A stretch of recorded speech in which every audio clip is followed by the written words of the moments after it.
acompañarnos. Son las 7:03 de la mañana. Vamos a dar inicio al programa de hoy. Hoy es 4 de diciembre del año 2017 y como todas las mañanas, un saludo especial a quienes nos están escuchando a través de 104.7 de la FM aquí en RBC Radio.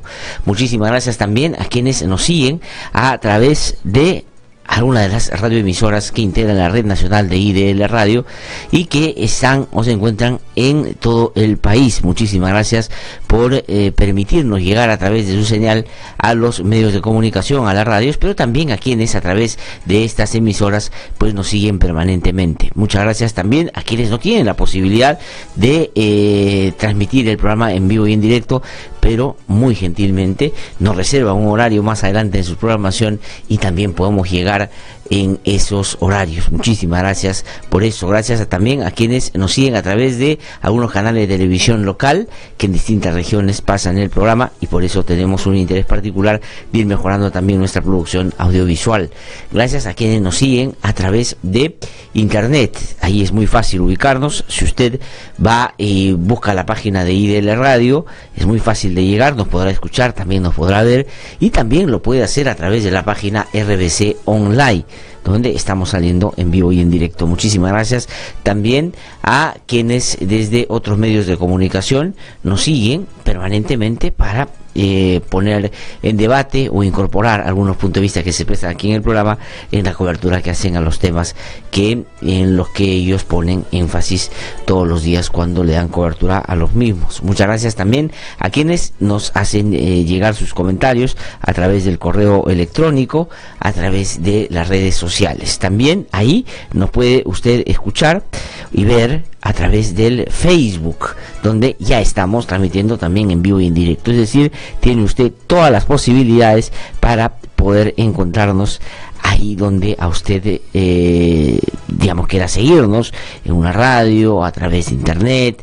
No nos puede escuchar en vivo y en directo. Queda todo esto guardado en el Facebook para que usted pueda más adelante pues contactarse con nosotros. Muchísimas gracias también a nuestros amigos y amigas. Tuvimos la semana pasada, el jueves y el viernes, en Satipo. Hicimos una reunión muy interesante con más de 35 periodistas, comunicadores de toda esa zona. Pudimos hablar de diferentes temas que les preocupan y, por cierto, también escuchar algunos aspectos que son fundamentales y que a tono de recomendación nos hacían para abordar aquí en el programa. Estamos muy contentos que también ahí nos sigan a través de algunas radioemisoras y sobre todo a través de las redes sociales, donde felizmente, y agradecemos por eso, estamos creciendo de una manera importante. Bueno, dicho esto, vamos a comenzar con el programa de hoy, un programa que, por cierto, tiene que abordar algunos aspectos que han sido centrales y que se desprenden de la decisión que tomó ayer el juez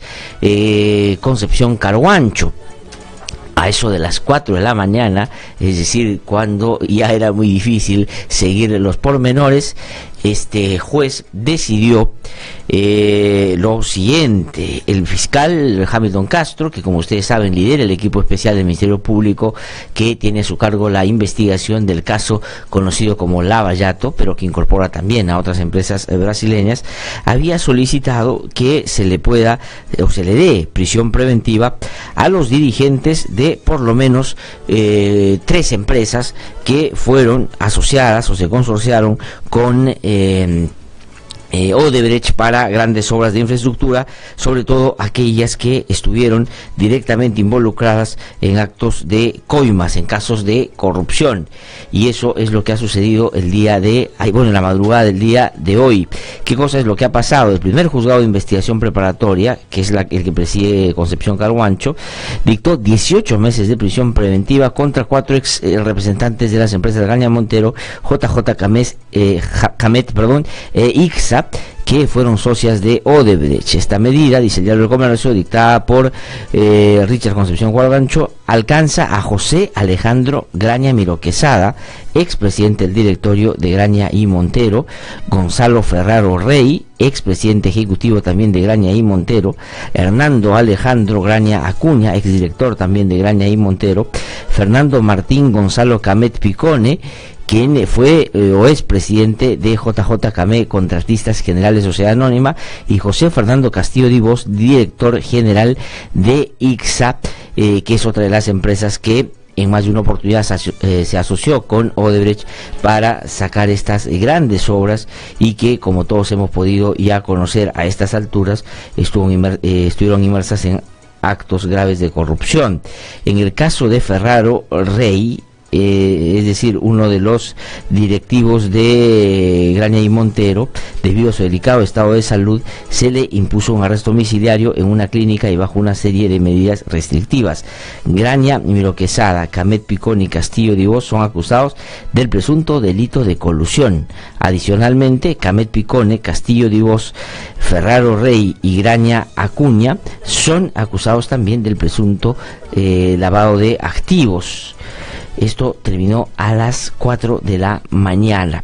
Bueno, para quienes estamos interesados en que realmente las cosas se conozcan y que se pueda determinar responsabilidades individuales de aquellos que estuvieron inmersos en estos actos de corrupción, esta no deja de ser una muy buena noticia, porque ha sido producto de una investigación que el Ministerio Público ha venido desarrollando y que ha visto este es el momento para poder pedir a un juez que hace el control legal del pedido del fiscal para que finalmente tome esta decisión. Esto se trae, por cierto, muy rápidamente al suelo los argumentos de este sector, sobre todo fujimorista en el Congreso de la República, que pretendía sacar al fiscal de la Nación, Pablo Sánchez, porque decía no se está haciendo nada en contra de las empresas consorciadas con Odebrecht y las otras empresas brasileñas. Pues bueno, ya el fiscal de la Nación y Hamilton Castro, hace ya unas semanas, un par de semanas, habían anunciado un programa de televisión de que había investigaciones, indagaciones que estaban desarrollándose y que iban a tener algunos frutos más adelante. Pues bueno, lo que ha sucedido el día de ayer es producto de eso, que ha terminado siendo, desde la perspectiva del Ministerio Público, pero también de quien ha hecho el control de lo que el Ministerio Público ha sustentado, pues ha sido firme y ha terminado con una decisión de esta naturaleza. Es decir, miembros del directorio o quienes dirigían estas empresas, pues hoy van a estar en un arresto preventivo, salvo uno que va a estar en un arresto domiciliario. ¿Cuáles han sido los argumentos? Bueno, se han configurado los tres elementos que se deben constituir para dar una prisión preventiva. El primero es que existan razonables indicios o elementos de convicción que den cuenta de la vinculación de estas personas con los delitos que se le imputan. Bueno, ahí el argumento es que se ha podido determinar que estas empresas no solo conocían el accionar corrupto de Odebrecht, sino que pagaron parte de ese dinero que luego se le entregó a algunos funcionarios públicos, y que después de eso, cuando tocó repartirse las utilidades, se repartieron proporcionalmente a la cantidad de coima que habían dado para los fines que ya todos hemos podido por estos tiempos conocer. Es decir, la coima se distribuyó entre todos y las utilidades también de acuerdo a la cantidad que cada uno ponía para estos fines ilícitos. Entonces se ha determinado que el delito puede ser de colusión o de lavado de activos, lo que, digamos, sin ningún problema y tranquilamente supera o puede superar los 4 años que exige el ordenamiento legal penal en nuestro país para poder plantear el segundo elemento en torno a una prisión preventiva. El primero, que esté directamente vinculado al delito; el segundo, que este tenga más de 4 años; y el tercero tiene que ver con 2 elementos que puede uno apuntar a las posibilidades de que estas personas no quieran colaborar con la justicia y puedan huir, es decir, fugarse, por ejemplo, del país o evadir la acción de la justicia; y la otra tiene que ver con la obstaculización del proceso o la investigación, es decir, que teniendo libertad tienen la posibilidad de manipular aquellos elementos que puedan luego tratar de evitar se pueda llegar a determinar responsabilidad de quienes ahora están en esta situación complicada. Entonces el juez lo que ha dicho es: todo esto ha sido corroborado, ha sido comprobado, no ha sido un adelanto de juicio porque el juicio será más adelante, y ha visto por conveniente que tienen que ir a la prisión preventiva.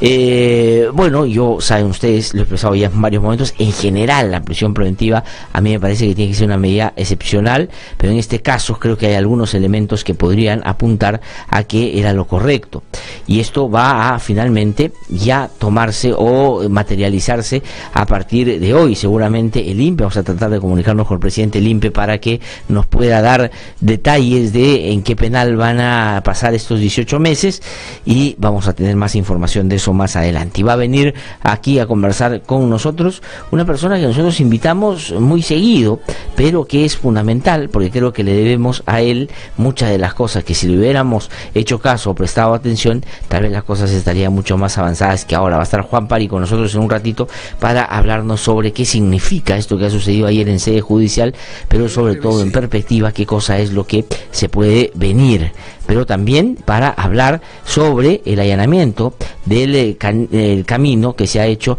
para que Jorge Barata pueda ya ser colaborador eficaz de aquí en adelante. De hecho, ayer su abogado en Cuarto Poder ha dado una entrevista, ha dado una declaración y ha dicho que está dispuesto a colaborar y a decir todo lo que sabe en torno a estas relaciones que sostuvo esta empresa con distintos funcionarios públicos en ese momento, y que finalmente fueron sobornados para o dar obras o para luego firmar una serie de adendas duplicando, triplicando, cuadriplicando lo que inicialmente se había previsto para ese tipo de obras que fueron de gran envergadura, por supuesto.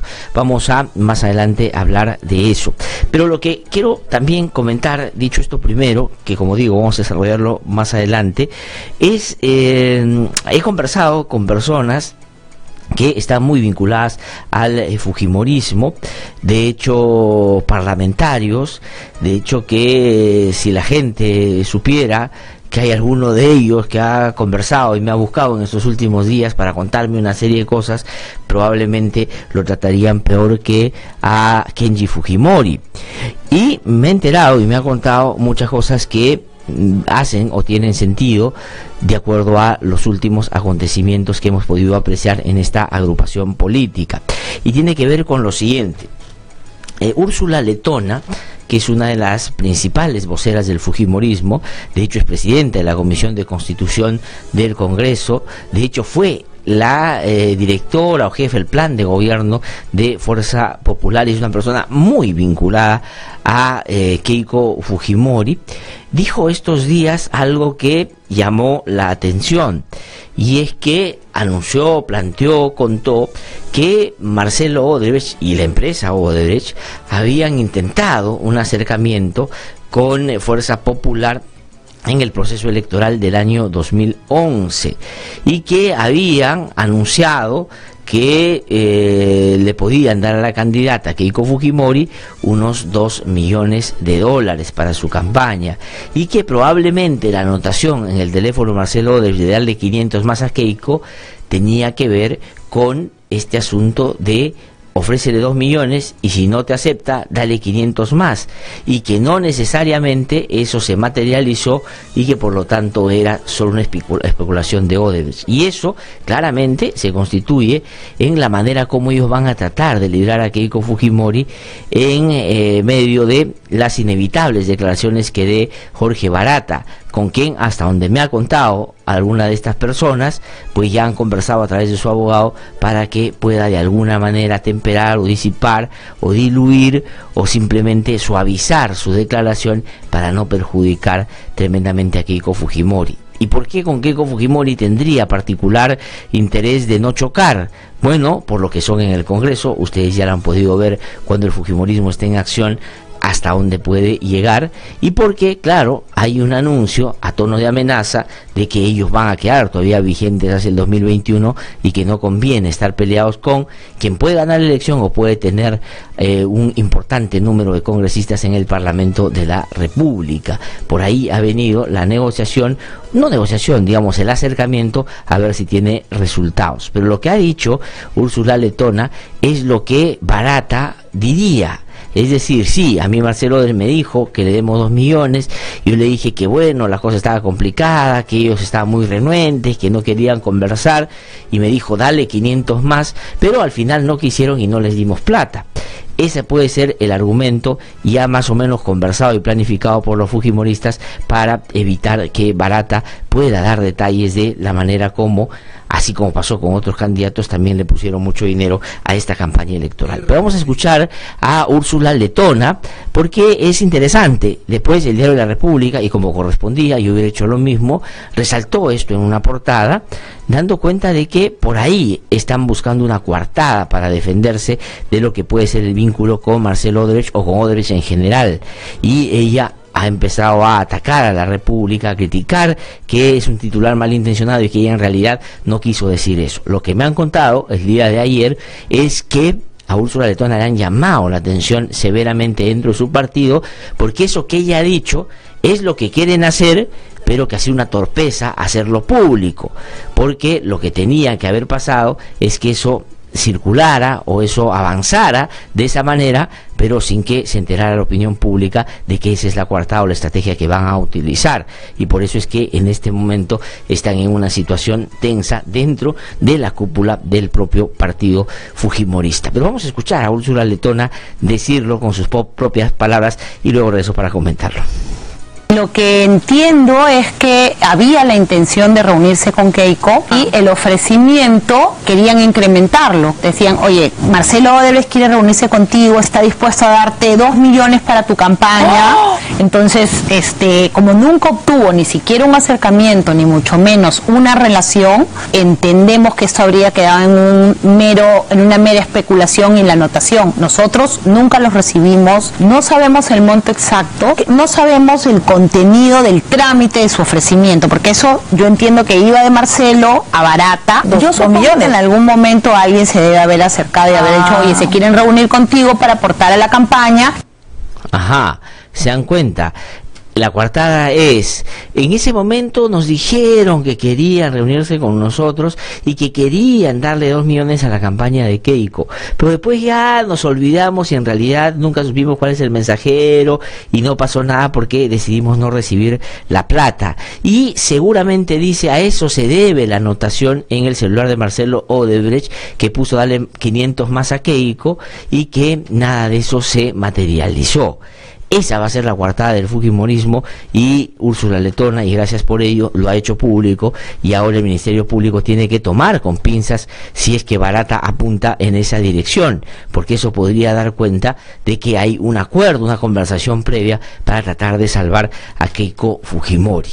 Eso es lo que ha dicho la propia Úrsula Letona, y es bien importante que esto se ponga en su real dimensión, porque es como en la campaña. Recordarán ustedes, cuando los fujimoristas creían que ganaban la elección de todas maneras, empezaron a mostrarse como son, y esos delicias hicieron que perdieran la elección. Aquí también están desesperados, ya no saben qué hacer, han armado una coartada, y finalmente ella no ha hecho sino dejar salir o brotar lo que el subconsciente seguramente en ese momento le dictaba. Y ese grito que han escuchado ustedes cuando ella hablaba, decir, ¡oh!, ese grito no es un efecto especial que hemos puesto acá, es la periodista que le ha entrevistado, que es así cada vez que, digamos, hay una noticia que le parece interesante o anecdótica. Entonces, eso es lo que ha dicho Úrsula Letona y hay que prestarle muchísima atención a eso. Son las 7:20 de la mañana. Otra cosa que quiero decir en relación al primer tema que comenté esta mañana, es decir, sobre lo que ha pasado con los directivos de Grani Montero, de esta constructora JJK Met y esta otra constructora cuyos ICSA, cuyos directivos que pactaron con las empresas brasileñas están hoy en una situación de prisión preventiva. Está pasando lo siguiente, y tiene que ver también con una estrategia del fujimorismo. ¿Qué cosa es o cuál va a ser el argumento? Los fujimoristas se han dado cuenta que no solo se han quedado solos en la acusación o la pretensión de traerse abajo a Pablo Sánchez, sino que no consiguen los votos. Han estado negociando y conversando con muchas personas y no han logrado conseguir los votos para traerse abajo al fiscal de la nación. Entonces, así como en digamos, en el caso anterior de lo de Barata y de Úrsula Letona, ahora también están preparando digamos, para ganar la iniciativa en el debate, sobre todo público y político, una interpretación sobre qué puede haber pasado. La realidad es que no consiguieron los votos, nadie más quiso sumarse a esa indebida pretensión de traerse abajo a quien lidera, desde mi punto de vista, acertadamente el Ministerio Público, y lo que están diciendo ahora es lo siguiente, que gracias a la investigación o gracias a el pedido o a la denuncia que le hicieron al fiscal de la Nación en el Congreso de la República, los fujimoristas, es que se han puesto las pilas para avanzar con esto que ha pasado con los empresarios vinculados al consorcio o a las empresas consorciadas con Odebrecht en el momento que cometieron estos delitos graves de corrupción, y que si ellos no hubieran denunciado a Pablo Sánchez, seguramente no hubieran hecho absolutamente nada con estos directivos. Entonces quieren atribuirse ellos, ¿no?, el hecho de que estas personas estén en la situación que están, que el Ministerio Público ha tenido a bien pedir al Poder Judicial para que puedan seguir seguramente con las investigaciones de una manera ojalá acertada. Y ese es el primer argumento. Ellos dicen que nosotros hemos motivado a que el fiscal haga bien su trabajo y por lo tanto era pertinente la denuncia. No, eso no era el motivo principal por el cual ellos estaban impulsando cortarle la cabeza al fiscal de la Nación, sino que digamos, algunos fiscales empezaron a investigar a Keiko Fujimori y al propio Joaquín Ramírez, mandamás de Fuerza Popular, digamos, alguien que no tiene mucho talento pero tiene mucha plata, y esa plata la puso justamente en Fuerza Popular, y eso no le gustó a los fujimoristas, y los fujimoristas dijeron vamos a bajarnos al que ahí manda, y trataron de impulsar esta acusación constitucional, por infracción constitucional, a Pablo Sánchez. Entonces el argumento es, nosotros hemos logrado que el Ministerio Público acelere y se ponga las pilas con este tema, y que gracias a eso han decidido ya no avanzar con la denuncia constitucional. Ese va a ser el argumento. Van a decir que como ya lograron su objetivo,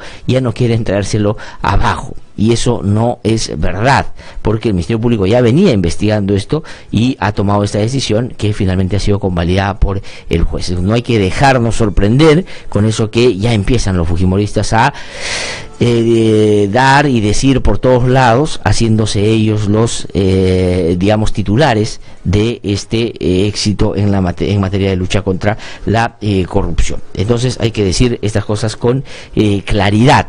Y lo otro que sí, el fujimorismo, en alianza con el APRA, en alianza con un grupo del partido de gobierno, en alianza con algunos miembros de Alianza para el Progreso, van a empujar al Tribunal Constitucional para traerse abajo a 4 de sus magistrados. Inclusive se ha empezado a conversar y a discutir que de repente no van a ser a los 4, pero van a bajarse por lo menos a 2 en medio de esta negociación y conversación que tienen entre las bancadas. Es decir, van a dejar de lado al fiscal de la Nación, y lo que sí van a hacer es seguir impulsando esta arremetida contra el Tribunal Constitucional para dejar disminuido a un sector que puede dar la pelea en el tribunal frente a una serie de actos o hechos que van a llegar a este ente constitucional, y que seguramente quisieran los fujimoristas, sobre todo en su alianza con el APRA, pues se manejen a medida de lo que ellos están interesados en que pase en esto. Es decir, para eso van a poner a gente muy afín. Eso es lo que está pasando en realidad, y hay que mirarlo desde esa perspectiva, porque si uno se deja llevar por lo que se pone superficialmente, pero no se empieza a raspar un poquito para ver el fondo de estas cosas, puede uno hasta confundirse, puede decir efectivamente los fujimoristas hicieron que el Ministerio Público se ponga las pilas, o que lo que dice Úrsula Letonda tiene sentido, es decir, hablaron, ofrecieron, pero no se concretó. En ninguno de los dos casos es verdad, son coartadas para tratar de salir bien librados en medio de una investigación que tiene que seguir profundizándose. No solo en CADE tuvo el fiscal de la Nación una muy buena participación, se le notó muy empoderado, se le notó inclusive firme, e inclusive por momentos hasta muy, digamos, haciendo bromas y siendo sarcástico, para tratar de enfrentar la arremetida de un sector en el Congreso que lo que hubiera querido era cortarle la cabeza. Pero como no ha podido conseguir la firma porque se ha quedado prácticamente en soledad, pues ahora van a tratar de disfrazar eso de alguna manera, que no parezca que ha sido una derrota, sino más bien que eso generó los logros que hoy estamos viendo en lucha anticorrupción. Pero no hay que dejarnos engañar. Son las 7:26 de la mañana. Soy Latzer Tuesti y como toda la mañana voy a tener el gusto de acompañarlos el día de hoy. Vamos a ir a hacer nuestro recorrido por las regiones, luego vamos a tener las entrevistas que tenemos previstas ya esta mañana. ¿Qué cosa hago, Carlitos? Voy a un corte, vamos a presentar, presento ahora el hit del momento de la canción, ¿no? ¿O todavía después? ¿Ah? Ya, pero ¿lo pongo ahora o todavía vamos a una pausa y regresamos en un ratito? Ya, entonces vamos a una pausa, vamos a regresar un ratito, vamos a hacer nuestro recorrido por las regiones y les pido que se queden porque vamos a presentar una canción el día de hoy que seguramente para muchos de ustedes va a resumir o condensar lo que está pasando y la arremetida fujimorista para tratar de golpear severamente al presidente de la República, que dicho sea de paso, como dice César Hildebrand en sus últimas columnas, matices en Hildebrand en sus 13, que deben ustedes haber leído, es un presidente al que uno quisiera ayudar, no por él, sino por la institucionalidad de nuestro país, pero está ausente, no está, se busca, hay un letrero en Palacio de Gobierno que dice se busca al presidente, si alguien lo encuentra, alguien seguramente le ha recomendado que no hable, que no salga, que aparezca solo inaugurando algunas obras que, como dice César, son irrelevantes para lo que está pasando en este momento en nuestro país. Pero a pesar de eso hay que defender la institucionalidad y el fujimorismo está en una arremetida que no ha parado, que sin duda va a seguir si es que la actitud del Ministerio Público es caiga quien caiga. Entonces, nosotros hoy día le vamos a presentar una canción que tiene que ser el hit del momento, y así va a ser, y seguramente el fin de año se va a bailar en todas las fiestas que se desarrollen para recibir el 2018, porque condensa, va a estar muy bien hecha lo que está pasando en este momento. ¿Lo pasamos ahorita? ¿O lo pasamos ahorita antes de irnos? Sí, vamos a pasarlo ahorita, ustedes escúchenla y vamos a pasarla más de una vez, por supuesto, en el programa el día de hoy. La canción se llama Chinita Rebelde y aquí está para todos ustedes. Yo lamento esta actitud de violencia. Es lamentable que quien pretenda ser presidente del Perú tienes que aceptar que del pueblo no tienes los votos para gobernar. Contigo tocaría no solo deja de mandar a la oposición que desde el Congreso piensa ya en sacar al gobierno actual. Ella no comprende, chinita rebelde, sea como sea, ella decide si ella quiere. Dice a su papi no va a insultar. Todos quieren disolver y a los jóvenes devolver. Eso tiene que entender que el presidente no es. Y va a caer a PPK y parte del tribunal. Eso tiene que entender que el presidente no es.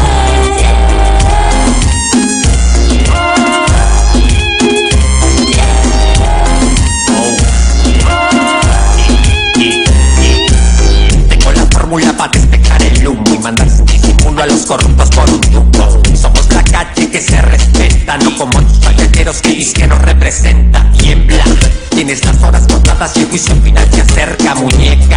Disolver la corrupción, disolver la impunidad, por justicia y dignidad, Fujimori nunca más. Rimas con detalle hacen que estalle la alerta. Hagan lo que hagan, nunca más a los 90, ¿qué pasa? Dictadura y por desgracia la valla no es un ejemplo de lo podridos que andan. Todos quieren disolver y a los jóvenes devolver. Kiko tiene que entender que el presidente no es. Y sacar a PPK y parte del tribunal. Eso tiene que entender que el presidente no es.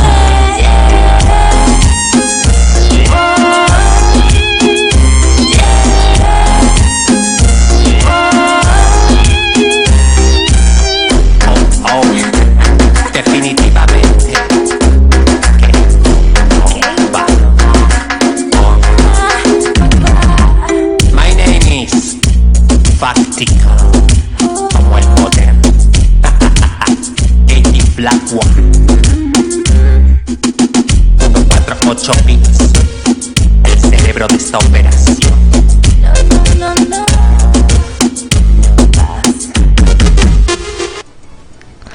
¿qué les parece? Está la gente reaccionando a través de las redes, la vamos a pasar en el programa muy seguido y ustedes también lo pueden encontrar en el Facebook de IDL Radio y en todas las redes sociales donde vamos a difundir, y tengo la plena seguridad de que va a ser un tremendo éxito. Vamos a difundirlo aquí en el programa. Ahora sí voy a una pausa, regreso un instante, estamos aquí en No Hay Derecho y vengo con los corresponsales para contarles qué cosa pasa en otras zonas del país y luego comenzamos con las entrevistas que tenemos previstas para esta mañana. Soy Carolina Ollague, hermana de Dora Ollague, estudiante de la Universidad Nacional Enrique Guzmán y Valle, La Cantuta. Ella fue detenida, desaparecida, torturada y ejecutada extrajudicialmente la madrugada del 18 de julio de 1992 por el Destacamento Colina, el grupo armado dirigido por el expresidente Alberto Fujimori, quien hoy está preso por los crímenes cometidos. El indulto es un insulto. Que no te cuenten cuentos, el Diario 1 te cuenta la verdad. Compra el Diario 1, el diario oficial de la realidad peruana.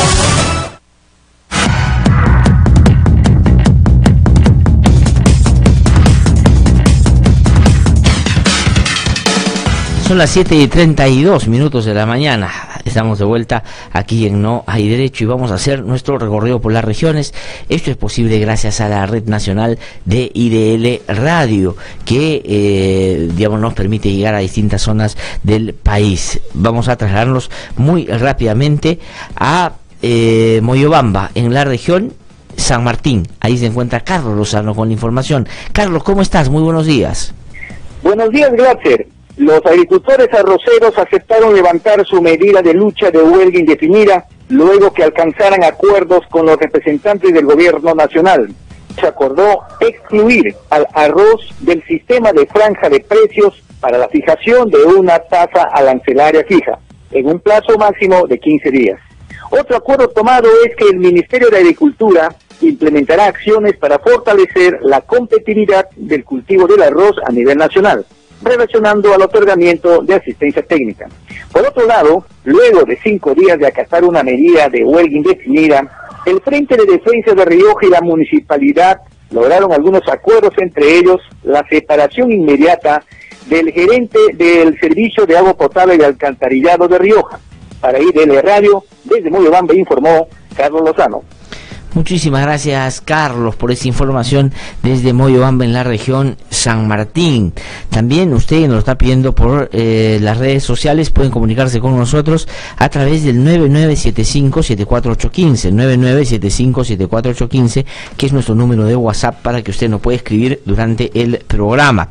Vamos a irnos ahora a otra zona del país. Nos vamos a Puno, en Juliaca. Fernando Bustamante, colega y gran amigo, está en comunicación con nosotros. Fernando, ¿cómo estás? Muy buenos días.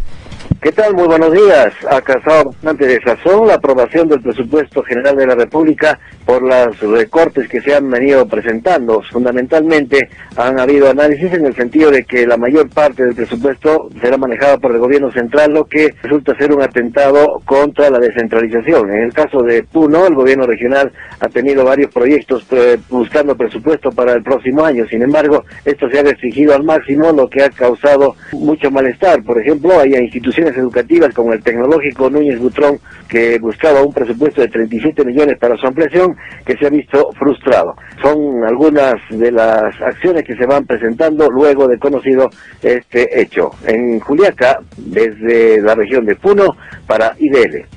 Muchísimas gracias, Fernando, por esa información desde la región Puno. Nos vamos ahora a Lambayeque. Juan Carlos Grandes está ya con la información. Juan Carlos, ¿cómo estás? Muy buenos días. Buenos días, Glatzer. En materia de reconstrucción y prevención de desastres naturales, siguen las coordinaciones. Es así que recién salió el primer grupo de módulos que tienen varios meses almacenados en Complejo Deportivo San Juan Macías de Lambayeque. El prefecto Juan Marrufo Alcántara dijo que esta demora se debe a que muchos alcaldes tienen pésimas gestiones ante el ente correspondiente. Por otro lado, continúa el trabajo de limpieza y encauzamiento en el tramo 1 de Río Saña, que permitirán prevenir desbordes y afectación de cultivos del valle del mismo nombre.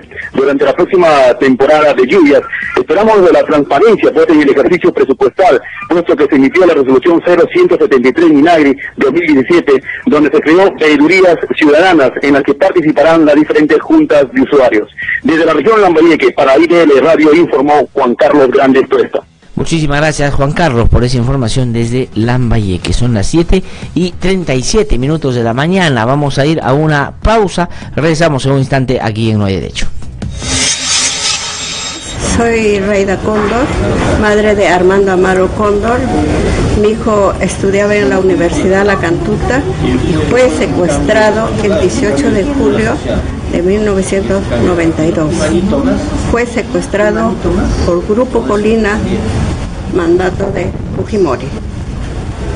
El indulto es un insulto para nosotros.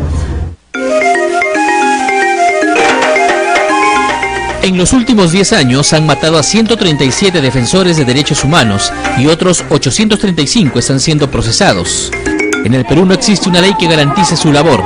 Es responsabilidad del Estado proteger y defender a quienes nos defienden.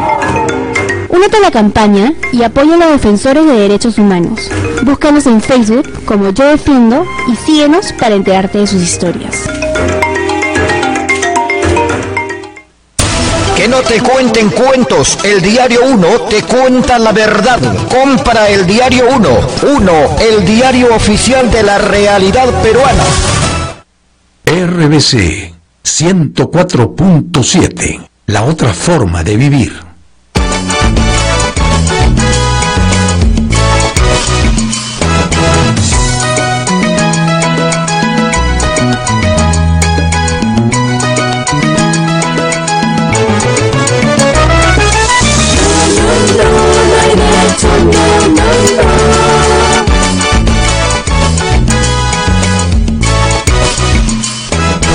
Siete y 39 de la mañana, estamos de vuelta aquí en No Hay Derecho. Un ratito llega Juan Pari para conversar con nosotros. Yo comentaba al comienzo del programa lo que ha sucedido ayer en el Poder Judicial, en la Sala Penal Nacional, y los medios lo han tomado de la siguiente manera. Hay algunos que han esperado a que esto termine, pero hay otros que cerraron más temprano. La República dice: Juez Concepción falla sobre prisión a empresarios. Socios de Odebrecht inventaron figura de riesgos adicionales para coimas de Odebrecht, afirma fiscal Hamilton Castro. Abogado de Camet reconoce que desde abril ya sabían de investigación, lo que desbarata denuncia fujimorista contra el fiscal.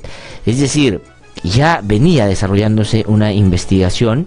Lo que pasa es que esta no fue difundida porque se estaba corroborando muchos de los datos y las informaciones que han llevado a la convicción al Ministerio Público de que estos directivos y estas empresas participaron activamente de no solo la ejecución, sino la planificación. Pagaron para que se produjeran estas coimas que ya todos estamos apreciando eran denominador común en las operaciones de estas empresas.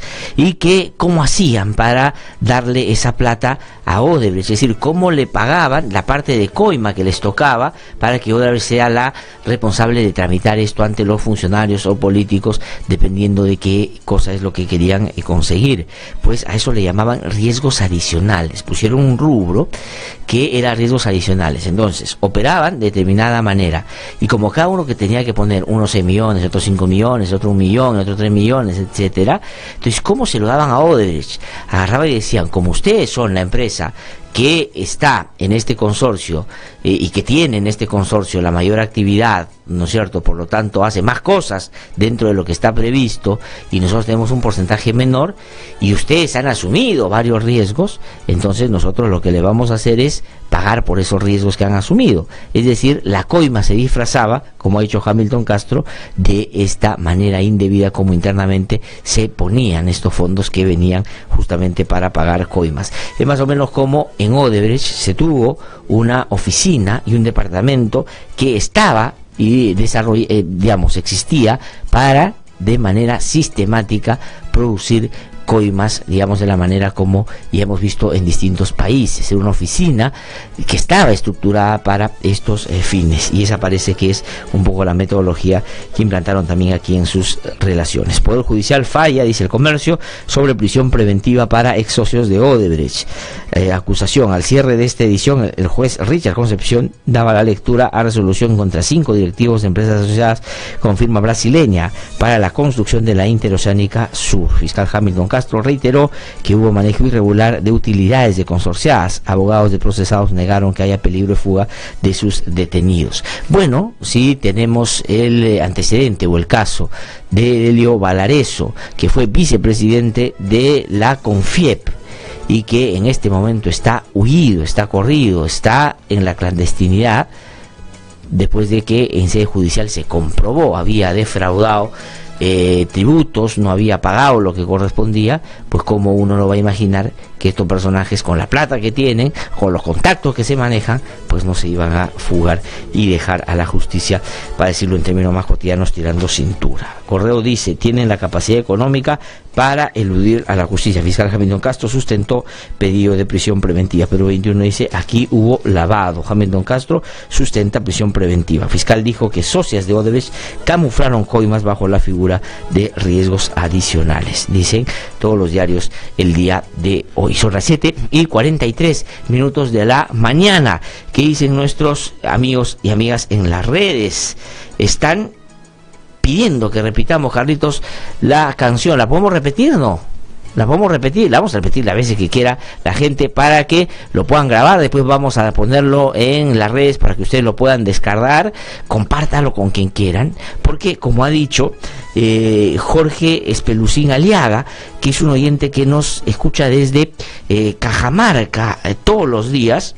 Él vive en el valle de Condebamba, Cajabamba, en Cajamarca, y le agradezco muchísimo porque muy diligentemente todas las mañanas escucha el programa. Dice: todas las formas de memoria colectiva respecto al fujimorismo son buenas. Y varias de las personas que nos están escribiendo en el WhatsApp también nos están pidiendo que repitamos la canción, el hit del momento, para ustedes, una vez más aquí en No Hay Derecho.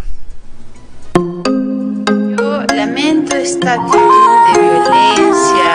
Es lamentable que quien pretenda ser presidente del Perú Tienes que aceptar que del pueblo no tienes los votos para gobernar. Contigo tocaría el fondo. Deja de mandar a la oposición que desde el Congreso piensa ya en sacar al gobierno actual. Lo que ella no comprende, chinita rebelde, sea como sea, la presidencia ya quiere. Dice a su papi no va a insultar. Todos quieren disolver y a los jóvenes volver. No tiene que entender que el presidente no es. Y va a cara a PPK y marcha del tribunal. Pero tiene que entender que el presidente no es.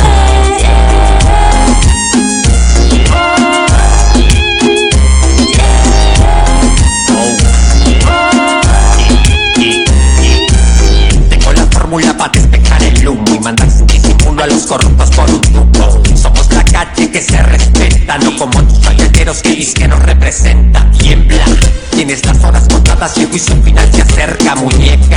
Disolver la corrupción, disolver la impunidad, por justicia y dignidad, Fujimori nunca más. Rimas con detalle hacen que estalle la alerta. Hagan lo que hagan, nunca más a los 90. ¿Qué pasa? Dictadura y con desgracia la valla es un ejemplo de lo podridos que andan. Todos quieren disolver y a los 90 volver. Y no tiene que entender que el presidente no es. Y sacar a PPK y marcha del tribunal. Pero tiene que entender que el presidente no es.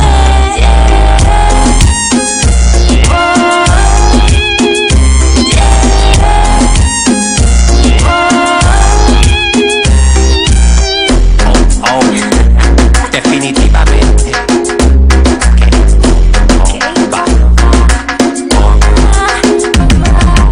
My name is Fáctico, como el poder. Katie Blackwood 148 bits. El cerebro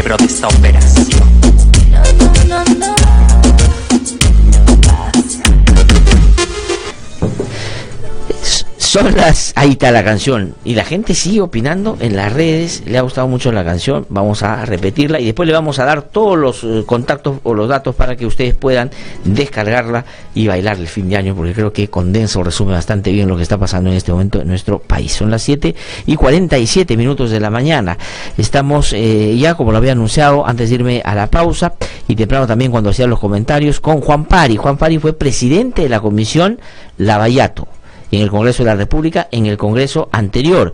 Hizo un muy buen papel y yo siempre digo esto, ¿no? Cuando está él acá, pero cuando no está también. Si es que hubiéramos empezado a seguirle con interés las pistas, o digamos, hacer o desarrollar líneas de investigación frente a lo que en la comisión él había trabajado, cosa que, digamos, sus pares, y sobre todo aquellos que están vinculados a algunos partidos políticos, entre ellos el AP, el Fujimorismo y otros, no quisieron que sea porque no lo aprobaron, nos hubiéramos ahorrado muchas de las cosas que estamos viendo ahora, y de repente las investigaciones y varias de las cosas que todos queremos que pasarían con mayor diligencia, y de repente estaríamos ya en otro momento. Y por eso es que nosotros invitamos siempre a Juan Pari, porque es una voz autorizada, porque conoce, y es una persona que además sigue en el interés de que estos hechos se esclarezcan, por supuesto. Señor Juan Pari, gusto de saludarlo, buenos días. Muy buenos días. Gracias por venir a conversar con nosotros. Bueno, ayer domingo el Poder Judicial, digamos el doctor Richard Concepción Carguancho, a pedido del Ministerio Público, ha determinado que 5 directivos de las empresas que se consorciaron con Odebrecht y otras empresas brasileñas tienen que ir a una prisión preventiva. ¿Cuál es su opinión sobre la decisión? Y luego entramos a los argumentos de por qué el fiscal y el juez le dieron esta prisión preventiva. Bueno, primero que es una señal muy interesante, puesto de que el Ministerio Público probablemente quiera decir al país que aquí no hay privilegiados. Esperemos que esto tenga una ruta consecuente.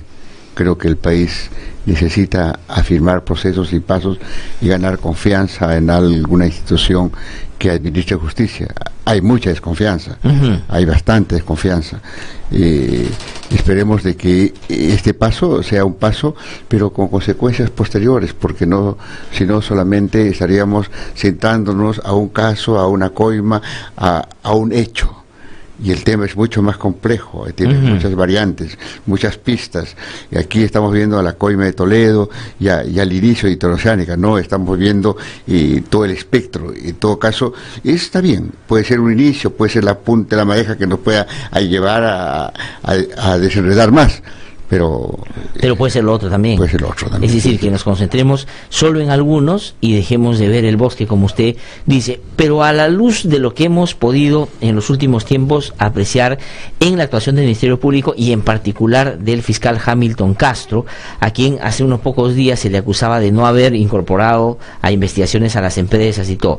¿Usted cree que el hecho de que se demora o que no comunica es parte de una estrategia de reserva que está funcionando por los resultados? ¿O, digamos, cree que eso también esconde algún tipo de dejadez que a usted le parecería debería superarse? Bueno, yo he sido crítico en varios momentos con el Ministerio Público, críticos por la forma, el procedimiento, los acuerdos un poco secretos que han habido ahí, pero creo que las cosas se van midiendo por resultados, por hechos. Entonces espero que la cosa vaya más allá, que no haya sido una reacción solamente por el electroshock político, ¿no? Espero que no sea así. ¿Qué es lo que los futbolistas andan diciendo? Los futbolistas lo que dicen es, si nosotros no hubiéramos metido una denuncia al fiscal de la Nación, él no hubiera hecho, o ellos no hubieran hecho lo que están haciendo ahora. Esperemos que no sea así. Esperemos que sea un parte del proceso, parte de los tiempos que tiene el Ministerio Público. El país quiere recuperar confianza de sus diversos estamentos. Estamos hartos de tantas situaciones que están ocurriendo por nuestro país desde el inicio de todo este proceso, de cómo las alarmas sonaron afuera, en el Perú no se decía nada, parecía que el manto de la impunidad era un tema que cubría todos los niveles y todos los espacios. Creo que todos los peruanos estamos hartos de este tema. Esperemos que sea el inicio, pero que no se convierta esto como un simple gesto para apañar el resto de problemas que existen.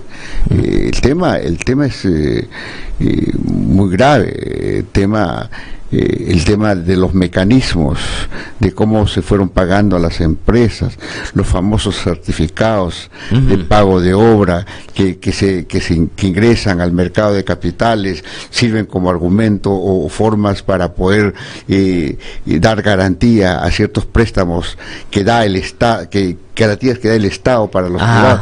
Todo eso es un tema sumamente complicado y rarísimo, y que podría estar un poco contaminado inclusive, o podríamos llevar a decir que podría ser parte de un proceso inclusive de lavado de activos. Ajá. ¿Qué es lo que, digamos, ha apuntado el fiscal Hamilton Castro también ayer cuando ha argumentado en estos temas? Efectivamente, no es que un grupo de empresas juntaron su plata para pagar a un corrupto para que les dejara hacer la obra solamente, sino que se generó todo un armatoste legal, con políticos, con congresistas, con ministros, con todo. Y para hacer eso se necesitaba tener una cobertura mucho más arriba que escapaba al funcionario de la empresa, ¿no es cierto? Era un manto que estaba por encima y que cubría absolutamente todo. Yo creo que hay 3 niveles, a estas alturas ya de los procesos, hay 3 niveles que hay que abordar. Uno, que es el lado de la infraestructura propiamente dicha, las formas en que se dan las sobrevaloraciones, la forma en que se van manifestando las adendas frente a esas exigencias, entre comillas, de la empresa, la forma en que se dan los arbitrajes. Todo es decir, cómo se va acondicionando todo para que la empresa sea favorecida. Ya, eso es una parte. En los contratos concretos, ya, ese es un nivel. ¿Cuál es el otro? Pero hay otra parte que tiene que ver con el tema financiero y que no hemos tocado en absoluto. La forma en que interviene la CAF, por ejemplo, para facilitar los créditos a estas empresas corruptas, la forma en que se estructura certificados de adelantos de adelanto de pago o certificados de avance de obra, y que sirven como garantía financiera y en el mercado de capitales, cómo estos certificados se convierten en documentos transables en el mercado internacional, y como documento transable puede ser adquirido y comprado por terceros, y puede esto diluirse inclusive en rutas y de dinero. Entonces ahí hay cosas que todavía faltan investigar. Con todo este tema de lo que salió en Careta sobre PPK, nos da ciertas pistas muy muy interesantes para poder ver el otro espectro, el espectro de las finanzas, el espectro de la estructuración financiera. De acuerdo, porque para que la CAF, que es la Comunidad Andina de Fomento, ponga una plata para que apoye un proyecto concreto, porque en buena cuenta lo que hace es, le da plata al proyecto para que una empresa se haga de ese proyecto.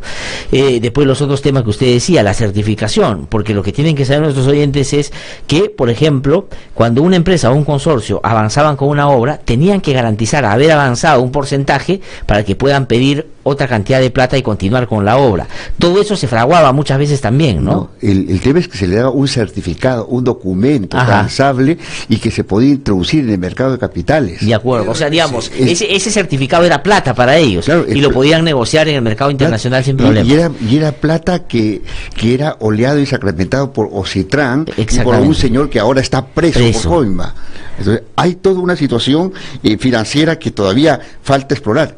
Y el otro es el lado político. Pero quedemos un ratito en el segundo todavía. ¿Usted cree, señor Juan Pari, que en ese segundo nivel, ¿no es cierto? El primero es el acondicionar para darle la obra y para que la obra se haga de determinada manera, beneficiando a los intereses de la empresa. La otra es el mercado financiero, que usted dice que hay que explorar. ¿Usted diría que en este segundo eslabón o nivel puede haber circulado mucha más plata que en el primero inclusive? Así es. ¿Sí? Así es. Y puede haber servido inclusive como mecanismo de fuga de capitales en nuestro país.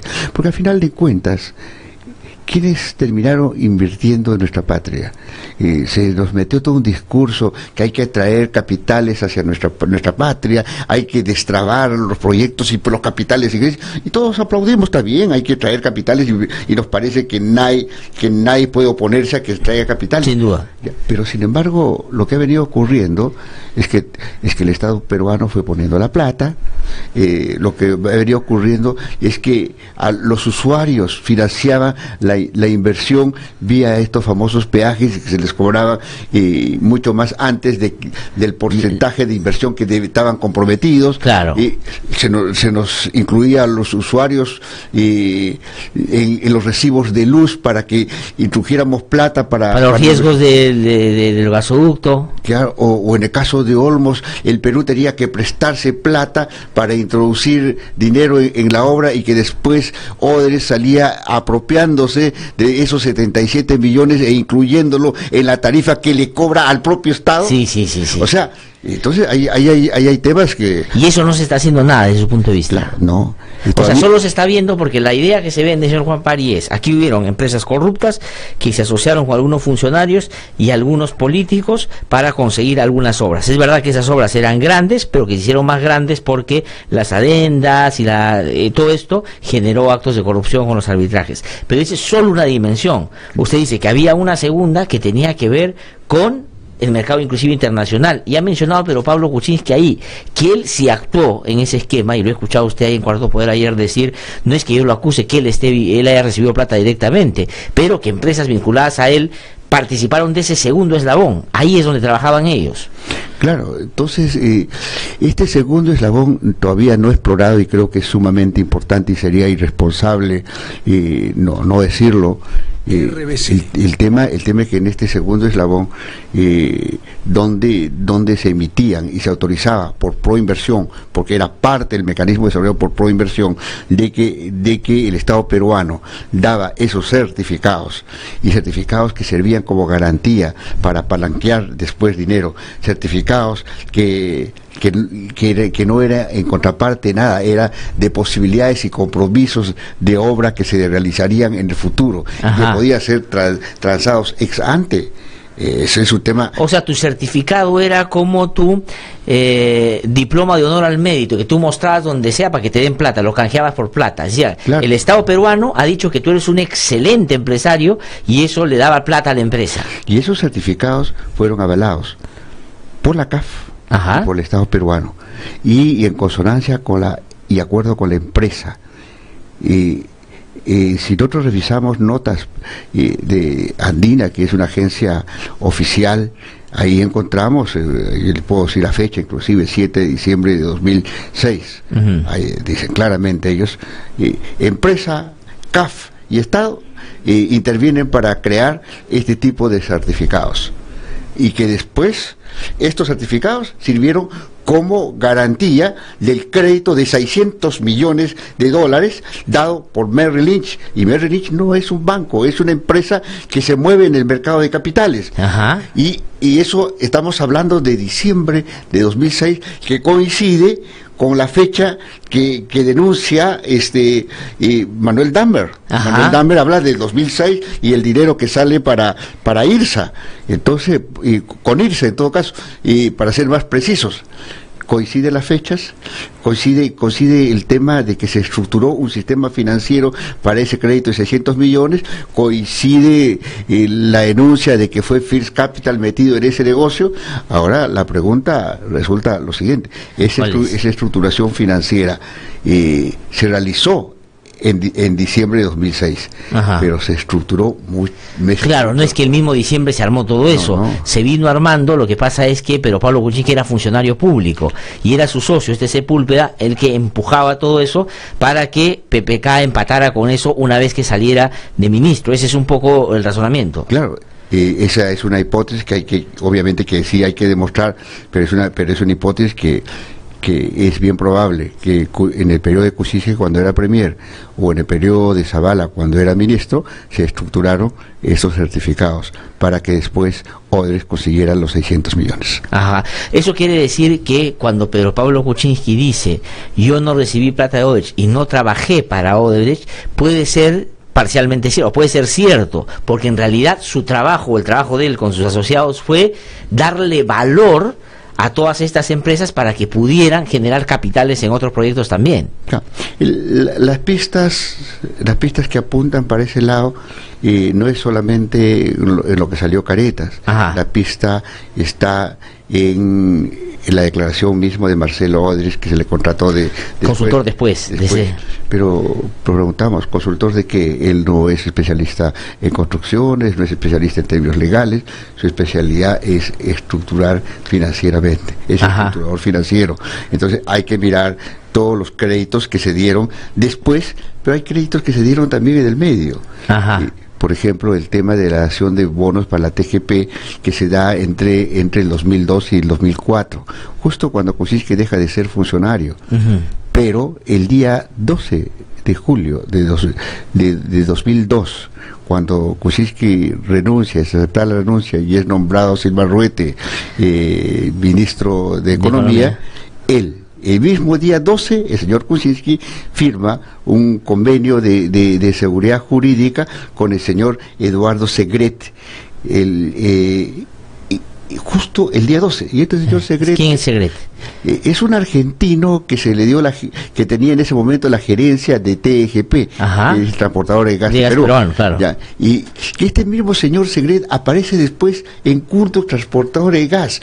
Ese mismo señor Segret aparece después como representante de la empresa que compitió aparentemente con Overes y que quedó en segundo lugar para el gasoducto del sur. Entonces, y que era una metodología de Overes para justamente ganar, poner a uno segundo que digamos no estuviera a la altura. Pero bueno, pero aparte de la ruta de este señor Segret y aparte de la ruta de muchas personas que ya se saben que han estado en este tipo de escenarios y que no sé si el Ministerio Público los está investigando o no, porque son rutas y responsabilidades muy sospechosas.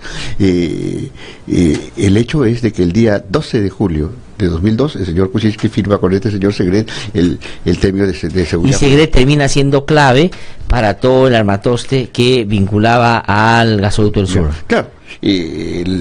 Según lo que dice Caretas, es que el servicio que dio First Capital fue de 2003-2004, cuando él no era funcionario público. Pero después regresa el señor Kuczynski como ministro de Economía primero y después como premier, y bueno, TGP sigue funcionando. Ahí aparece un actor empresarial que se vincula con TGP, que es Techin, que tiene que ver con algunas operaciones vinculadas ya a situaciones societales que tiene que hacer el señor Kuczynski con otra empresa. O sea, Kuczynski, desde su punto de vista y por la descripción que agradezco y nos hace esta mañana, tendría que o participó activamente él o las empresas o las organizaciones de la cual él era parte en esta segunda esfera que tenía que ver con el tema de las finanzas y los grandes capitales para certificar empresas, generarle negocios dentro, pero también fuera a toda esta gente vinculada a Odebrecht y otros. Claro, nosotros podemos decir, toda persona tiene el derecho de ejercer su servicio profesional a quien considere necesario, pero el tema es de que ha habido responsabilidades políticas, responsabilidades con el Estado, han habido intereses del Estado que se ponían en juego, y eso sí es complicado. No, pero eso es una evidencia de esto que se llama la puerta giratoria, es decir, tú estás como ministro, te vas los 2 años siguientes, no estás como ministro, pero gestionas para empresas, y cuando llegas a ser ministro otra vez firmas cosas que favorecen esas empresas. No vayamos a estar en un caso de la puerta giratoria perfecta. Y donde Kuczynski era o puede haber sido uno de los protagonistas. ¿Por qué? Porque es una situación de toma de decisiones y es una situación de hechos y beneficios para la empresa. O sea, ¿quiénes se beneficiaron, diría usted, o quiénes se habrían beneficiado del accionar, comillas, diligente de las empresas a las que que tuvieron relación con Pedro Pablo Kuczynski? ¿Cuáles son las empresas que ellos directamente apoyó? Odebrecht fue una de ellas. Claro, es Odebrecht en 2 momentos. Tenemos caso de Olmos. Ahí hay una dación de bonos no sabemos si también la intervención sobre los 77 millones que el Estado peruano se endeudó de la CAF y que todos los peruanos lo pagamos después, tuvo o no tuvo participación en esa estructuración. La CAF tendrá que responder eso. Ajá. Y después tenemos lo de TGP, que es otro tema que, si bien es cierto, no está ligado directamente con empresas brasileñas, pero sí tiene que ver. Hay una conexión, claro. Hay una conexión, eso. Y el tema de la interoceánica.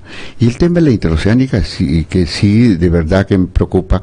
En el gobierno de Toledo arrancó con los 810, eso podríamos decir que ahí sí tuvo participación el señor Kuczynski como funcionario público, pero después en el gobierno de García eso llega a 4.500 millones. Ajá.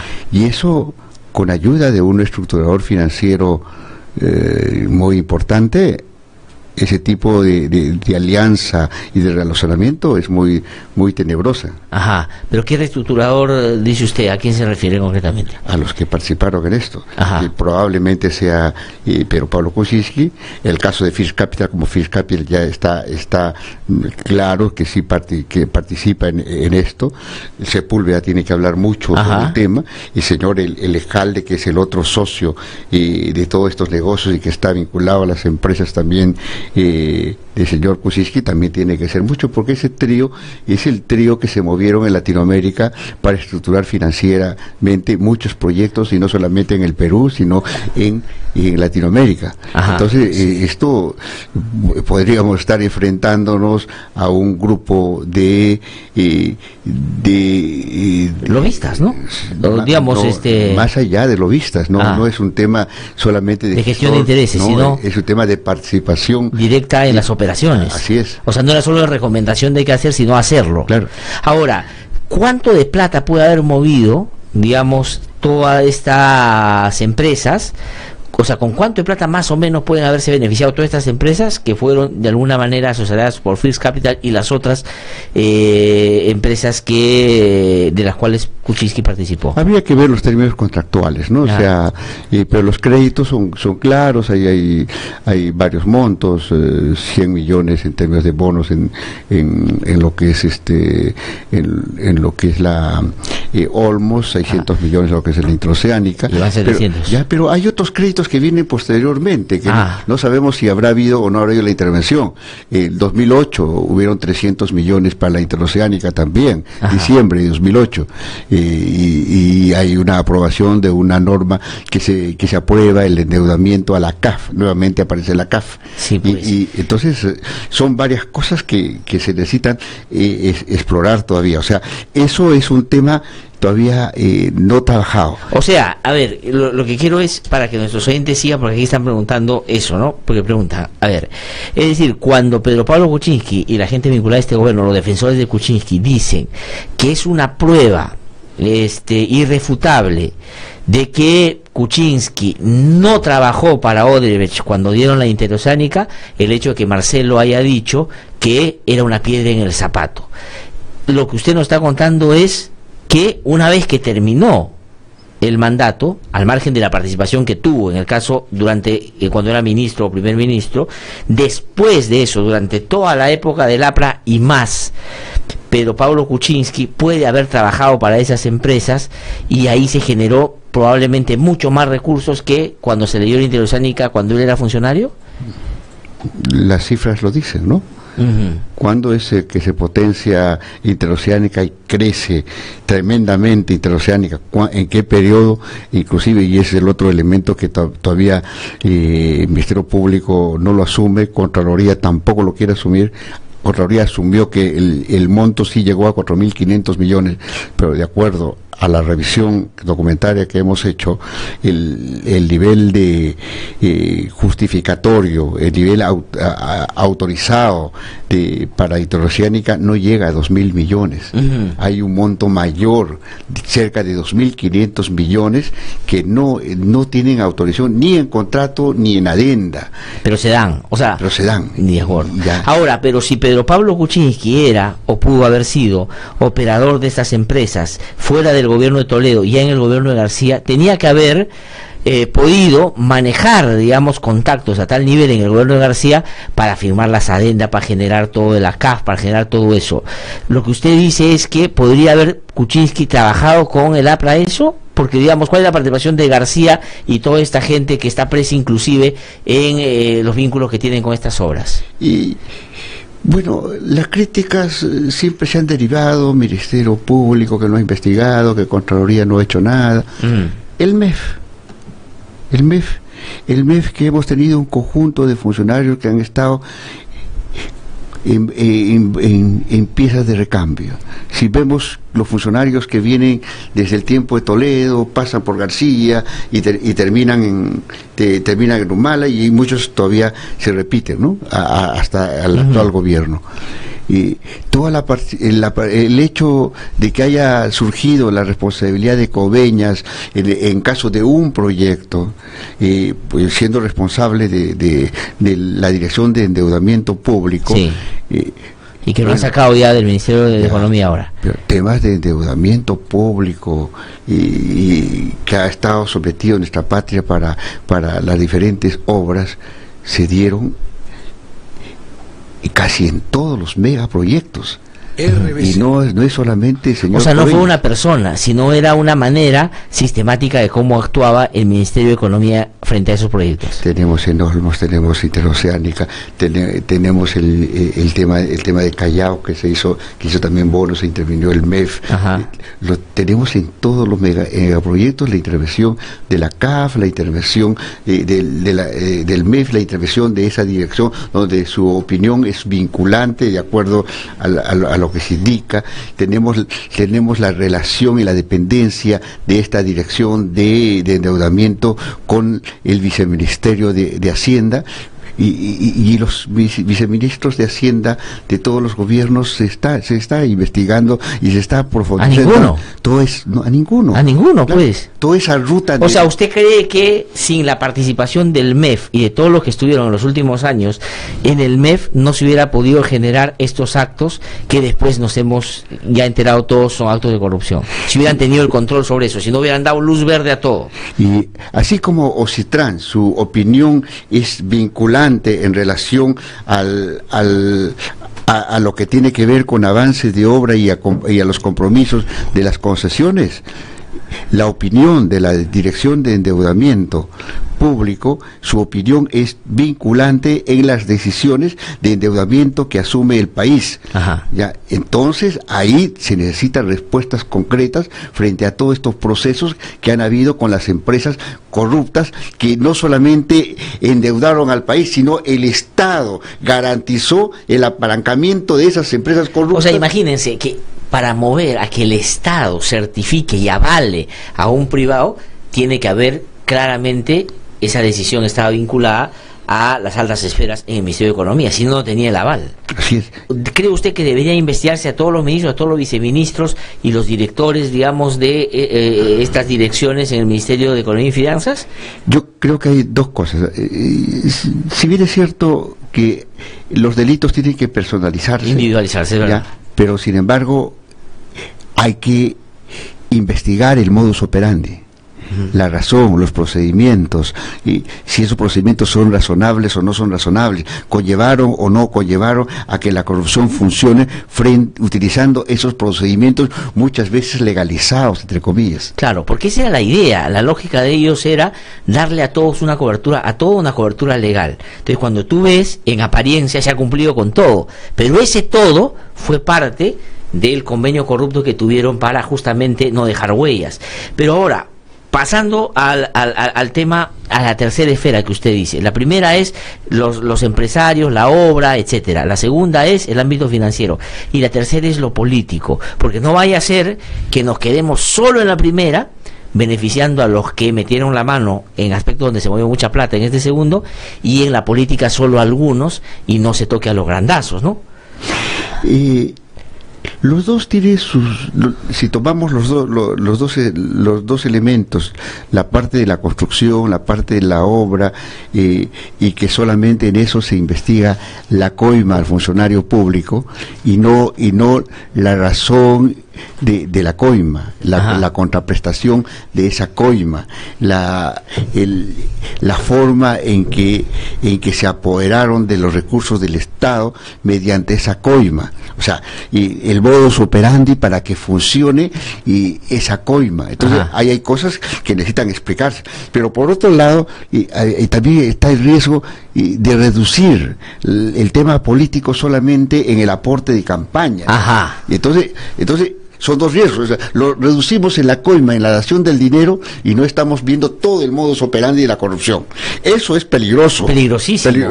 Porque finalmente, claro, puedes meter preso, como ha pasado, a unos cuantos empresarios ya, porque le pagaron coima a un funcionario para que te dé la obra. Y de ahí, en el ámbito político, mire, sí, efectivamente, la coima fue a través de financiamiento de la campaña. Como eso no es delito, al final todos son iguales y no pasa nada. Y eso no resume el problema, ¿no es cierto? El problema, como usted nos está contando, es mucho más grande y no se está viendo así. Así es. Entonces terminamos en unos cuantos funcionarios o unas cuantas personas presas, pero no desmontamos el modus operandi de la corrupción. Ahora pueden ser los brasileños, mañana pueden ser empresarios de otro país con el mismo comportamiento corrupto, y la corrupción continúa porque la estructura, el modus operandi se mantiene. O sea, ¿usted cree que si en este momento sacamos de escena a los brasileños y vinieran otros con prácticas corruptas, igual les iría como a Odebrecht, es decir, encajarían perfecto y harían actos de corrupción sin control? Por eso hay que irse al tema de fondo. Hay que ver el modus operandi, cómo se hizo el constructo legal y cuáles son las normas legales que permitieron que la corrupción funcione de esta forma. Eso tiene que ser revelado, eso tiene que ser así claramente indicado. Este fue el constructo jurídico que permitió que la corrupción funcione. Congreso desmantele esa estructura legal construida para que la corrupción y el robo en nuestra patria sea un robo legal. O sea, el Congreso no solo puede, digamos, jugar un poco a señalar a quiénes son los corruptos, sino agarrar y una vez por todas hacer su trabajo y desbaratar toda esa telaraña que usted dice. Así es. Y no lo está haciendo, ¿no? Ya, están jugando un poco a el ladrón, allá va, miren esto y lo otro, y no está trabajando en eso, ¿no? Ya, bueno, y esa es la parte del constructo legal. ¿Cómo es que vemos de que la corrupción ha empezado o desactivó todos los sistemas de control y de defensa del Estado frente a estas situaciones corruptas? Entonces, esa forma de cómo es que se empezaron a desactivar también tienen que develarse. No es solamente la coima. Claro, porque la gente puede tener la idea, bueno, a Toledo agarraron, le pagaron sus 20 millones, los otros hicieron de la obra y de las adendas y se acabó la corrupción. Hay otras cosas que permitieron, no solo eso, sino habilitaron el escenario para que otros pudieran también hacer y generar actos de corrupción. Y hay normas construidas así ascensionalmente. Si vemos cómo se armó Proinversión y en base a qué elementos jurídicos se armaron, eso es importante mirar. Es importante mirar, por ejemplo, cómo es de que las empresas corruptas hicieron de que el Estado se acondicionara para los intereses de ellos. Eso es importante develarlo. Claro. Si no, simplemente seguimos empantanados y metemos gente presa que hay que meterlas. Claro. Pero sin embargo, no desbaratas la red, no desbaratas todo lo que se armó justamente para que esto se produjera. Pero sobre el ámbito político, yo quisiera, si me permite, no sé, Carlitos, si tenemos el audio, que escuche lo que dijo Úrsula Letona, digamos, hace algunos días, sobre lo que ella dice es el ofrecimiento que hizo en su momento a alguien de Odebrecht sobre la campaña de Keiko Fujimori, y quisiera que lo escuche para que nos dé su opinión en torno a qué cosa puede significar. Parecería que por ahí están buscando una coartada para tratar de defenderse de esto. Lo tenemos, vamos a escuchar a Úrsula Letona. Lo que entiendo es que había la intención de reunirse con Keiko y el ofrecimiento querían incrementarlo. Decían, oye, Marcelo Odebrecht quiere reunirse contigo, está dispuesto a darte 2 millones para tu campaña.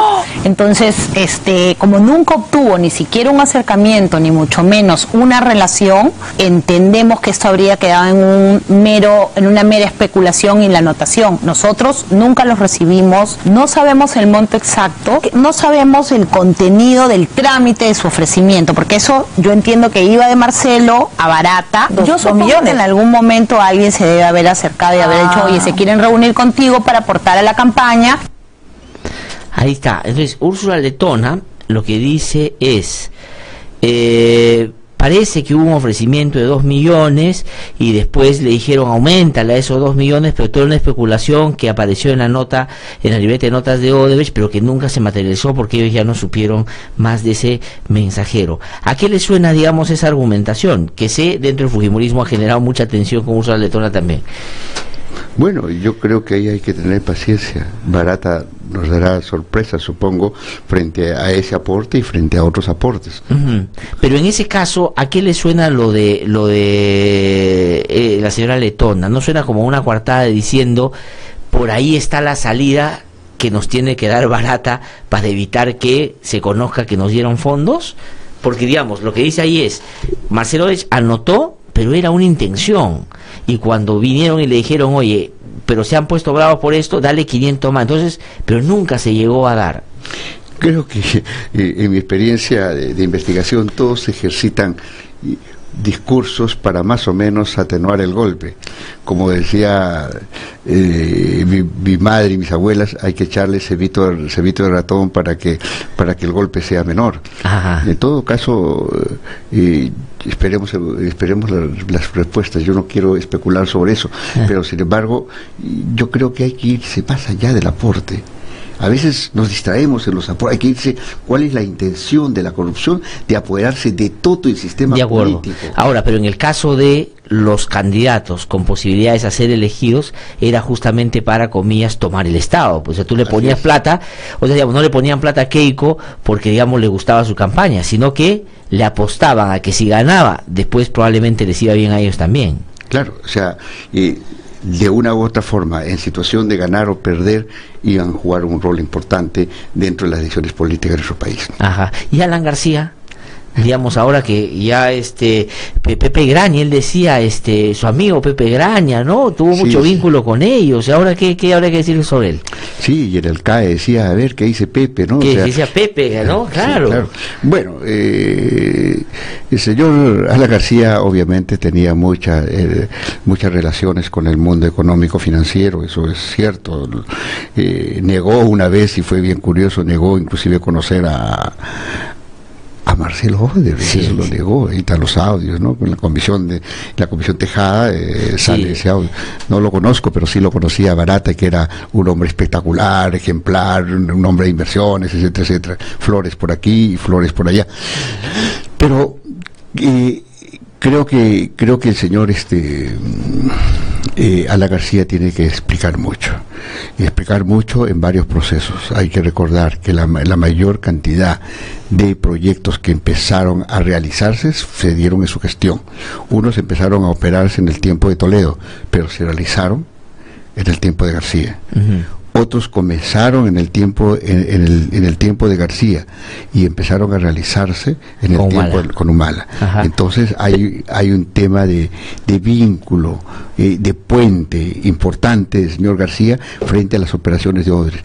Hay opiniones claras desde el Brasil que dice que Alan García fue muy importante en los negocios, fue importante en relación a solamente posibilidades de coima, que ellos lo niegan obviamente, o fue importante dentro de la operación política en el país y en el concierto internacional, porque no es solamente Perú el tema de Odebrecht.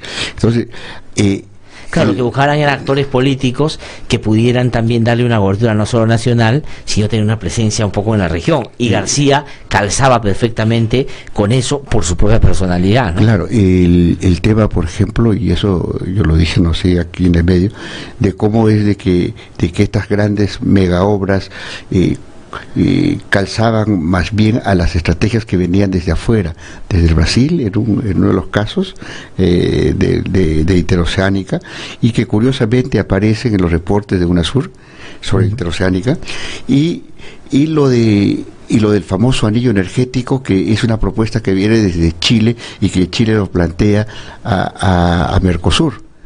Entonces, y que el gobierno de García lo toma como algo sumamente positivo. Hay un audio donde García dice: tenemos que venderle gas a Chile, porque los chilenos se pueden enojar, nos pueden devolver el millón de peruanos que está en Chile. Sí, me acuerdo. Está el audio. O sea, y eso no era solo una, digamos, definición o argumentación geopolítica. Dice usted que era parte de lo que le interesaba, entre otros, a los brasileños también conquistar un terreno que vaya más allá de los países ya donde intervenía. Así es. Ajá. Así es. Y García, en ese sentido, podría haber sido un operador que Odebrecht miró con particular atención. Así es. El hecho de que aparezca AG en varios momentos en la agenda, y ahora reconocido por Marcelo Odebrecht, por lo menos en algunas, el hecho de que aparezca vinculado AG con otros países, no me extraña. No me extraña. O sea, ¿usted cree que el AG en otros países puede ser Alan García en una lógica geopolítica mayor, donde García podía ser un operador de estas empresas también en otros lares? Podría ser, es una hipótesis fuerte que había que desarrollar. Porque el argumento de García es más bien: oye, ¿cómo puede haber AG pues en otros países? No soy yo. O sea, sí podría ser, en tanto él podría garantizarle a Odebrecht un tipo de relacionamiento con otros países que terminen obras de gran infraestructura que después se le adjudican a Odebrecht. Mire, la coima, la forma y las rutas de dinero implican que los dineros que salen para estos tipos de pagos no se generan en el país de origen. O sea, por ejemplo, hay una investigación realizada en República Dominicana que plata generada en el Perú, que parte de IRSA Norte llega a República Dominicana a pagar la corrupción en República Dominicana. Claro. Y entonces, o sea, son rutas que se articulan, no necesariamente se dan en el país. Me extraña mucho que las anotaciones, por ejemplo, de Marcelo Odebrecht aparezca siempre Angola ligado al Perú. Ajá. Y eso puede ser, digamos, parte de esta lógica, que lo que se hacía acá terminaba también invirtiéndose en Angola, que era otro país donde querían ellos, o de hecho ya estaban interviniendo, probablemente con la misma metodología. Claro. Ese es un poco el razonamiento. Y ahora, y Alan García, ahora que está todo el mundo en prisión preventiva y todo, me acuerdo que un día Graciela Villasís del Comercio hace un artículo en el Comercio sobre cuánto de plata recibió Odebrecht en adendas por el tema de la Interoceánica. Creo que eran 1.900 millones, ¿puede ser? 1.900 millones salía en el reportaje. Y Graciela Villasís va y encuentra al expresidente García, y le pregunta y le dice: oiga, señor, en su gobierno ha sido el gobierno donde más adendas se han firmado, ¿no es cierto?, con Odebrecht en este proyecto. Y él voltea y le dice: pero pregúntale a Pepe Graña, pues él debe saber. Le dice: ahora sabemos que Pepe Graña ya estaba metido, y que García, no sé si lo sabía, pero por lo menos intuía que él estaba metido en algunos asuntos que de repente, no sé si sabía que eran ilegales, pero que por lo menos no eran de esos que se explicaban abiertamente, ¿no? Y bueno, esa forma en que aparentemente García aparezca despistado en cifras también ocurrió en la comisión en la cual presidí, cuando él estuvo presente y se le planteó que Interoceánica había costado 4.300 millones, porque hasta julio de 2015 era esa cifra. Él decía: dólares, no creo, debe ser soles. Muy bien, señor Juan Pari, muchas gracias como siempre por venir y contarnos, porque cada vez que conversamos salen más cosas, y ojalá estas fueran tomadas por quienes están investigando para efectivamente combatir esos casos de corrupción concretos, pero a la vez ver el panorama mayor que probablemente va a tener no solo más sorpresas, sino llevarnos a otro tipo de responsabilidades más arriba, ¿no? Muchísimas gracias. Muchísimas gracias. Muy amable. Juan Pari ha conversado con nosotros entonces, además la gente está muy satisfecha y contenta de que usted venga a contarnos esto, lo que me alienta la posibilidad de, por cierto, más adelante seguir invitándolo. Tengo que ir a una pausa, agradezco un instante, estamos aquí en No Hay Derecho. Soy Norma Méndez Díaz, madre de Melissa Alfaro Méndez, una joven de 23 años que falleció por un sobrebomba enviado por el Estado de nuestro país a cargo de Alberto Fujimori el 10 de octubre de 1991. Nosotros los familiares estamos en desacuerdo con el indulto porque contravendría las leyes, porque creemos que los que cometen delitos deben cumplir su condena, sean presidentes, sean políticos, sea quien sea. Las leyes se deben cumplir. Como familiar decimos, el indulto es insulto. Que no te cuenten cuentos, el Diario 1 te cuenta la verdad. Compra el Diario 1, el diario oficial de la realidad peruana. Siente y disfruta el sabor del cascajal, el divino placer de comer. El Cascajal Restaurant Show. Ubícanos en Avenida Francisco Lazo, 2495 Lince. Reservas al 222-2251. El Cascajal, comida peruana para todo el mundo. RBC 104.7, la otra forma de vivir.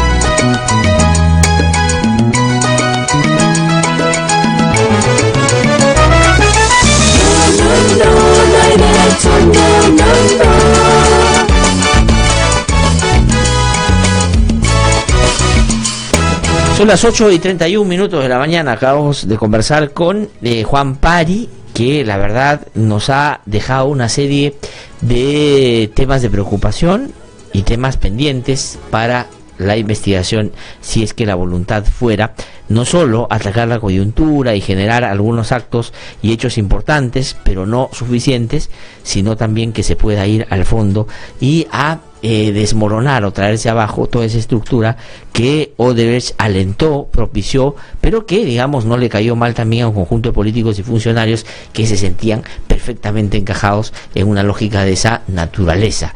Y por lo tanto, creo que muchas de las cosas que dice Pari hacen ese llamado de atención. Yo creo que el Ministerio Público es bien importante y creo que está avanzando bien en algunos temas, pero la política y los empresarios y, digamos, otros actores y sectores de repente lo que quieren es que nos centremos solo en un ámbito, unos empresarios que pagaron coima a algunos políticos y que se acabe ahí la historia, y esa no es toda la historia, ¿no? Y esa no es toda la historia, y alentamos desde aquí, por cierto, para que esta se conozca en detalle, porque no hay nada peor en un momento como el que estamos viviendo, de que no solo no se actúe responsable y coherentemente de acuerdo a lo que todos los ciudadanos esperan, es decir, que se luche contra la corrupción, caiga quien caiga, sino que podemos terminar perdiendo una oportunidad irrepetible. Ya tuvimos una después de la caída del régimen de Fujimori, y 17 años no han sido suficientes para desbaratar todo lo que infamemente hicieron en esa década.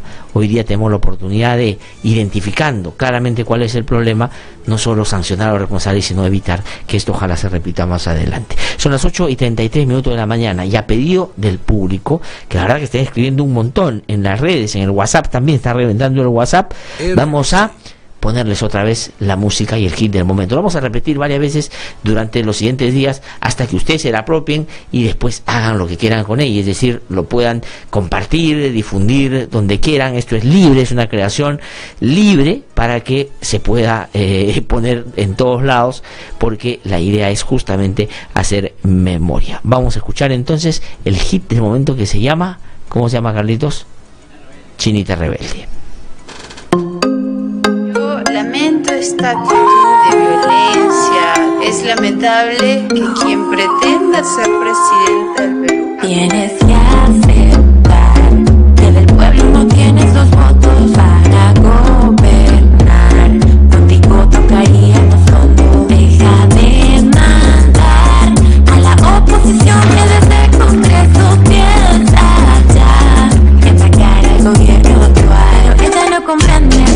rebelde. Sea como sea, ella decide si ella quiere.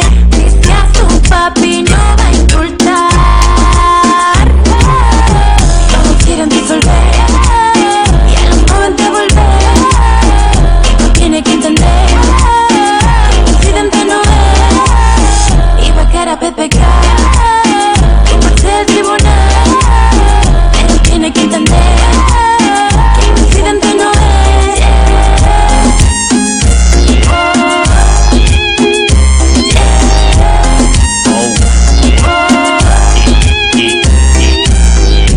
Fórmula para despejar el humo y mandar sin disimulo a los corruptos por un tubo. Somos la calle que se respeta, no como los falleteros que dicen que nos representa. Tiembla, tienes las horas contadas y el juicio final se acerca, muñeca. Disolver la corrupción, disolver la impunidad, por justicia y dignidad, Fujimori nunca más. Rimas con detalle hacen que estalle la alerta. Hagan lo que hagan, nunca más a los 90, ¿qué pasa? Dictadura y por desgracia la valla es un ejemplo de lo podridos que andan. Todos quieren disolver y a los 90 volver. Y no tiene que entender que el presidente no es. Y sacar a PPK, tomarse del tribunal. Él tiene que entender que el presidente no es.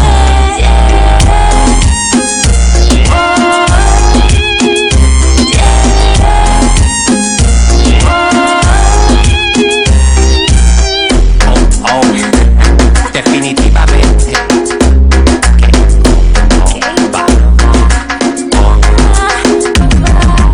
My name is Factical, como el poder. Eddie Black One. 148 bits. El cerebro de esta operación.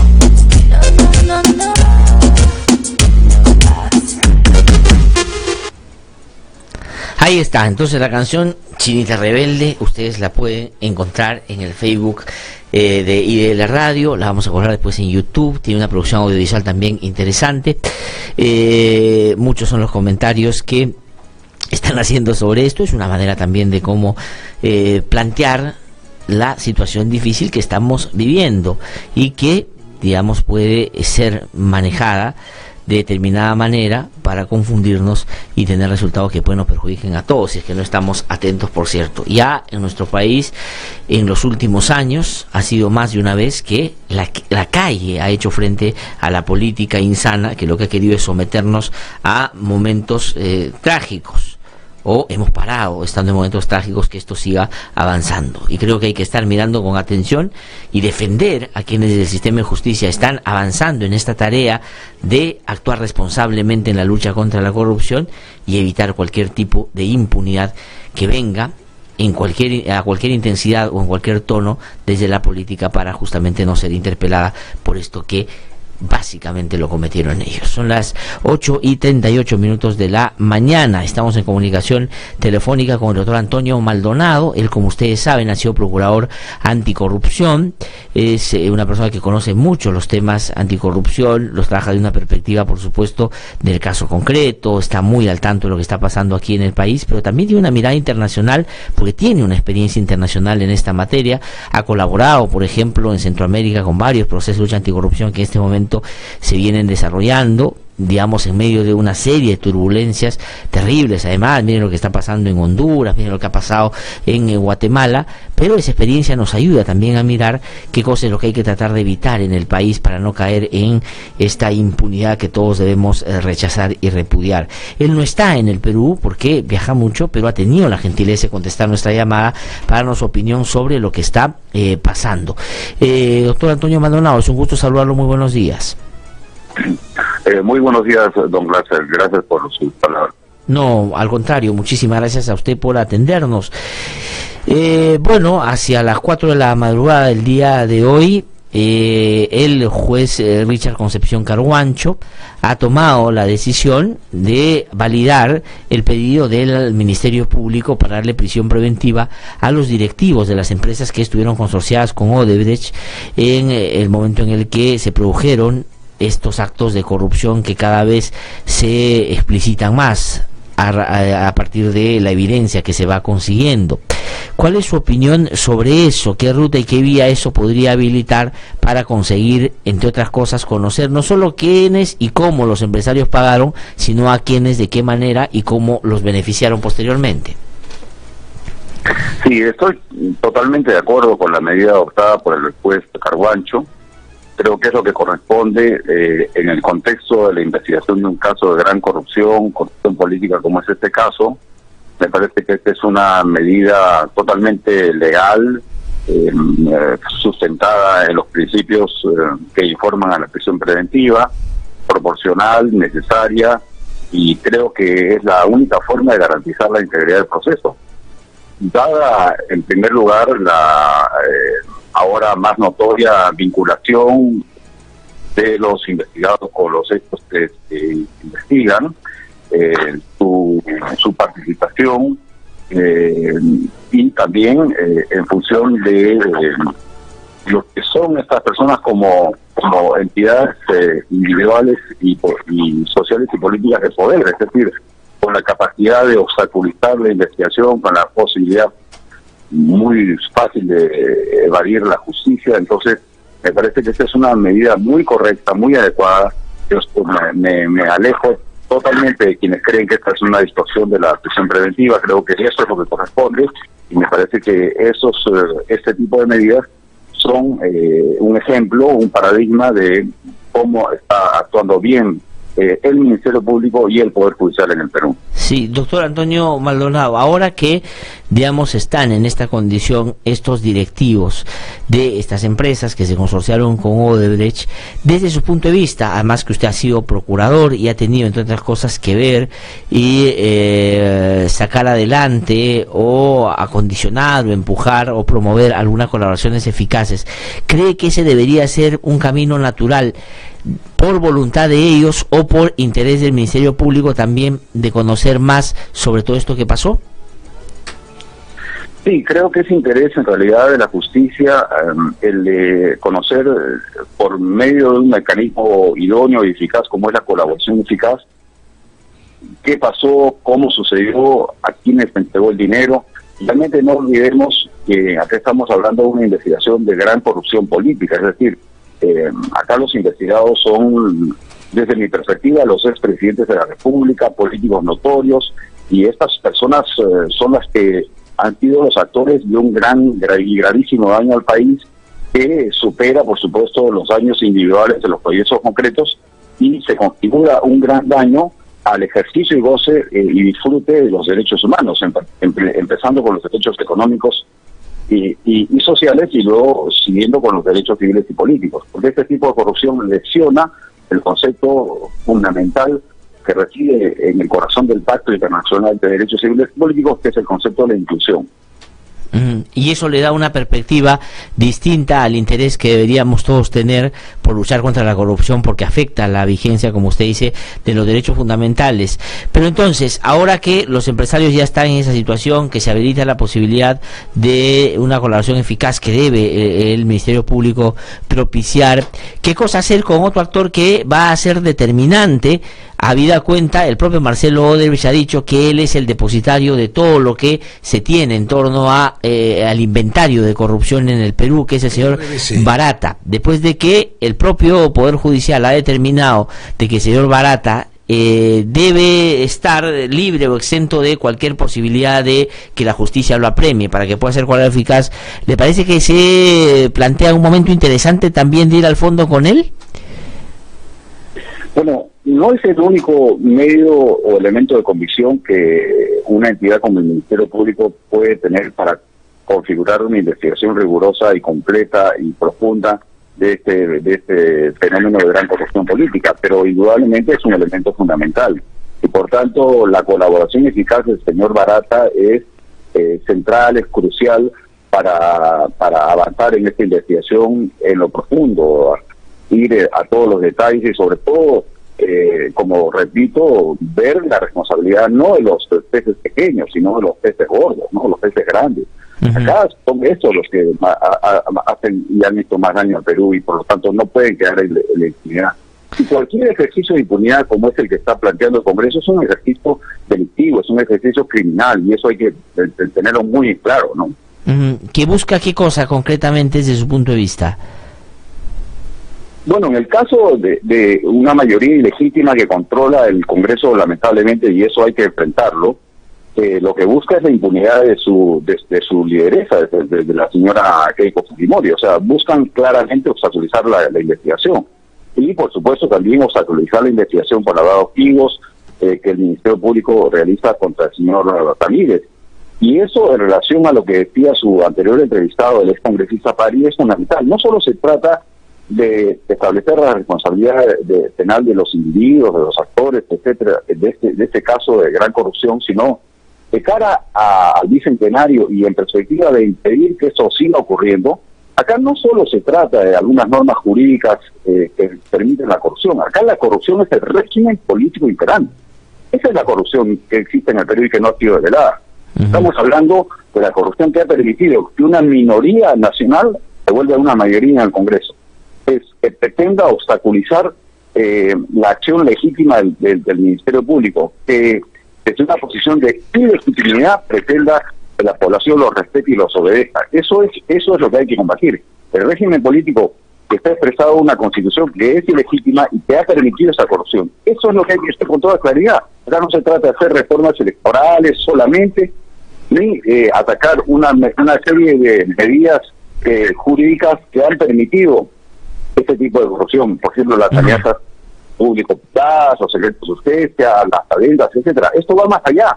Acá lo que el pueblo peruano debe tener claro es que la corrupción está instalada en el régimen político que lamentablemente en la época de transición y después no fue desarticulado.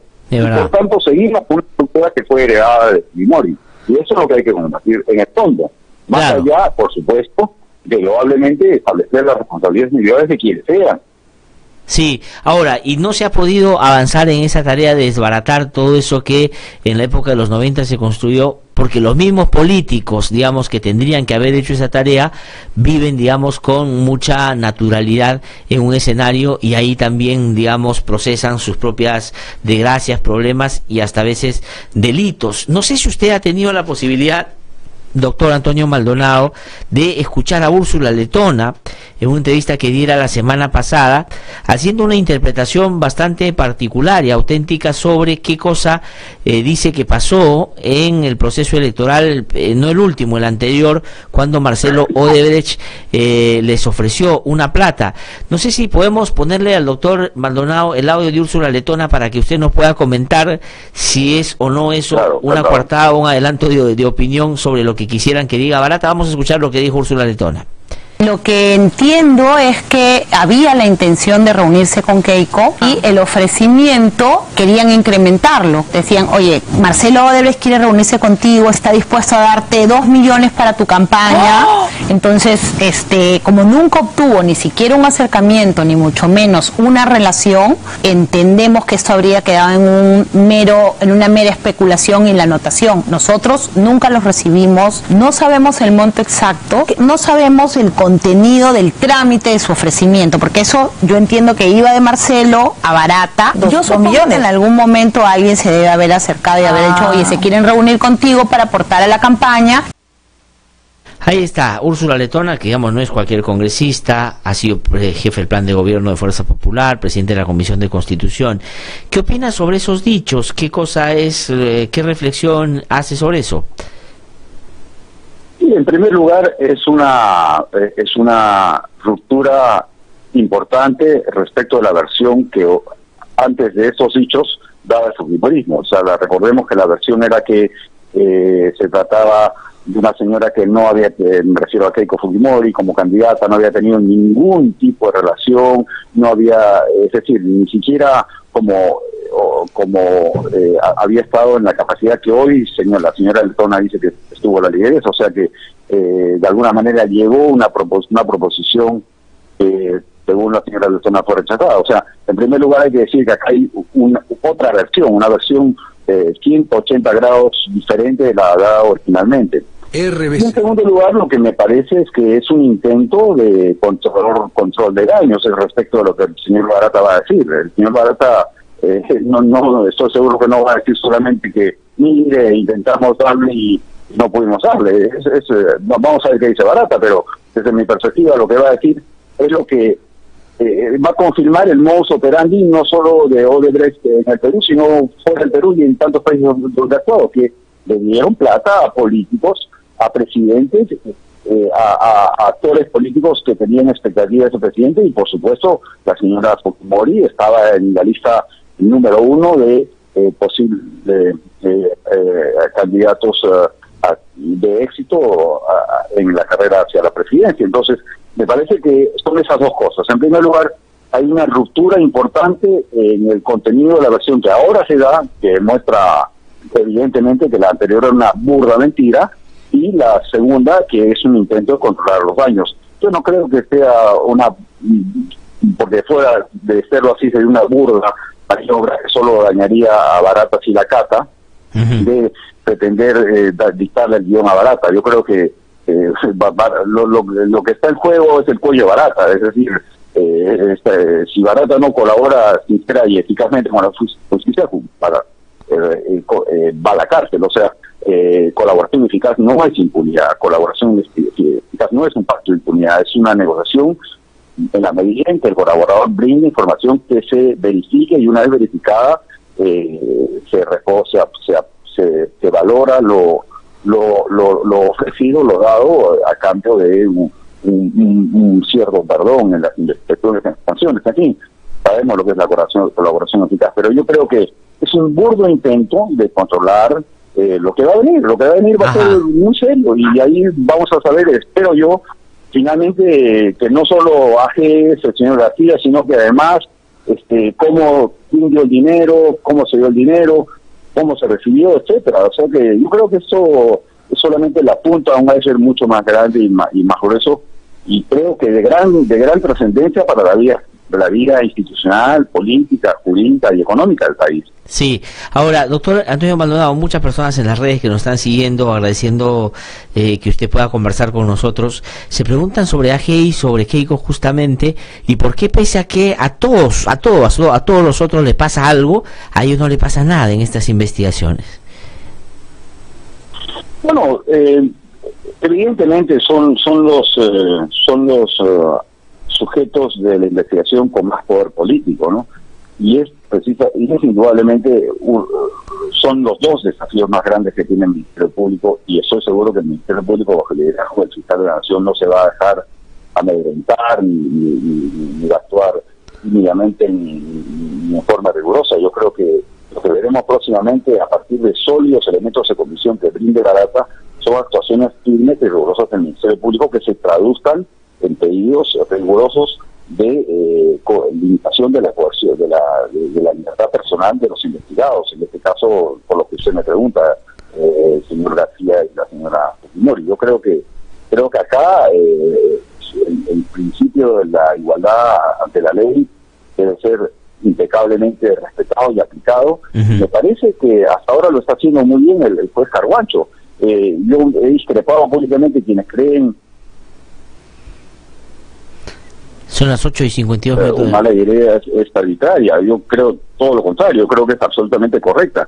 Me distancio totalmente del comunicado de los exministros invocando estándares de Naciones Unidas. Yo creo que están equivocados. Yo creo que están manipulando los estándares de Naciones Unidas. Me refiero a los estándares del grupo del grupo de trabajo en materia de presión arbitraria. Sí. En fin. Yo creo que Carguancho es el equivalente a juez Moro, o sea, lo está haciendo muy bien, es un juez riguroso, no es un juez timorato, estos que hemos visto tantas veces en el Perú, que se coluden con los investigados, que se coluden con los hechos gravísimos que se investigan, ¿no? Hay una actuación diferente y eso hay que reconocerlo y no estar con timidez a ese respecto. Yo por lo menos no las tengo. Muy bien. Doctor Antonio Maldonado, le agradezco mucho por haber conversado con nosotros, que vaya todo bien. Cuando esté por Lima, sabe usted que aquí es bienvenido para poder conversar con más detalles sobre otros temas también, y digamos, nosotros seguiremos atentos a ver qué sigue a esto que ayer hemos visto, a este capítulo más, pero vamos a ver si la historia se cuenta como corresponde y digamos llegamos al final que todos esperamos, que caiga quien caiga, esta mucha corrupción nos dé muchas realidad. Gracias, sí, muy amable, que le vaya muy bien. Ha sido entonces Antonio Maldonado que ha conversado con nosotros. Son las 8:54 de la mañana. Yo ya no tengo tiempo para más, solamente para dejarles, a pedido de todos ustedes, para cerrar el programa del día de hoy con el hit del momento, Chinita Rebelde, para ustedes con mucho cariño, donde creo que se resume bastante bien el momento que está pasando. Y mañana les cuento dónde lo pueden encontrar para que ustedes lo descarguen y lo puedan difundir a sus redes, a sus amigos. Muchísimas gracias por acompañarnos. Yo lamento esta actitud de violencia. Es lamentable que quien pretenda ser presidente del Perú Tienes que aceptar que del pueblo no tienes los votos para gobernar.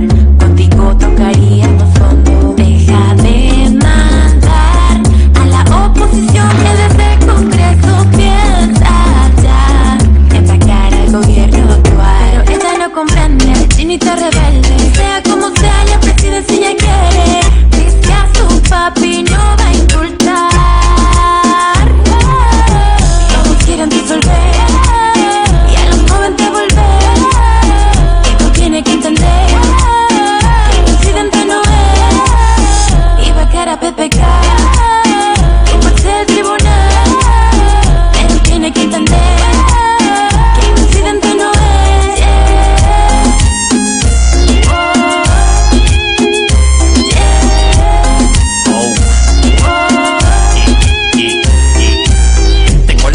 Para despejar el humo y mandar sin disimulo a los corruptos por un tubo. Somos la calle que se respeta, no como tus galleteros que dicen que nos representa. Tiembla, tienes las horas contadas y el juicio final se acerca, muñeca.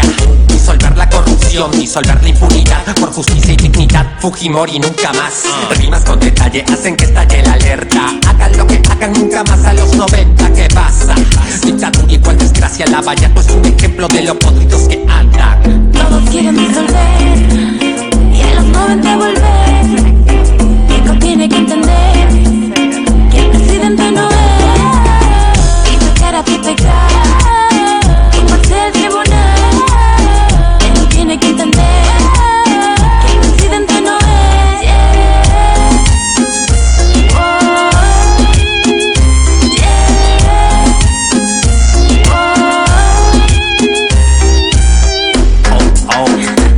Definitivamente que no va.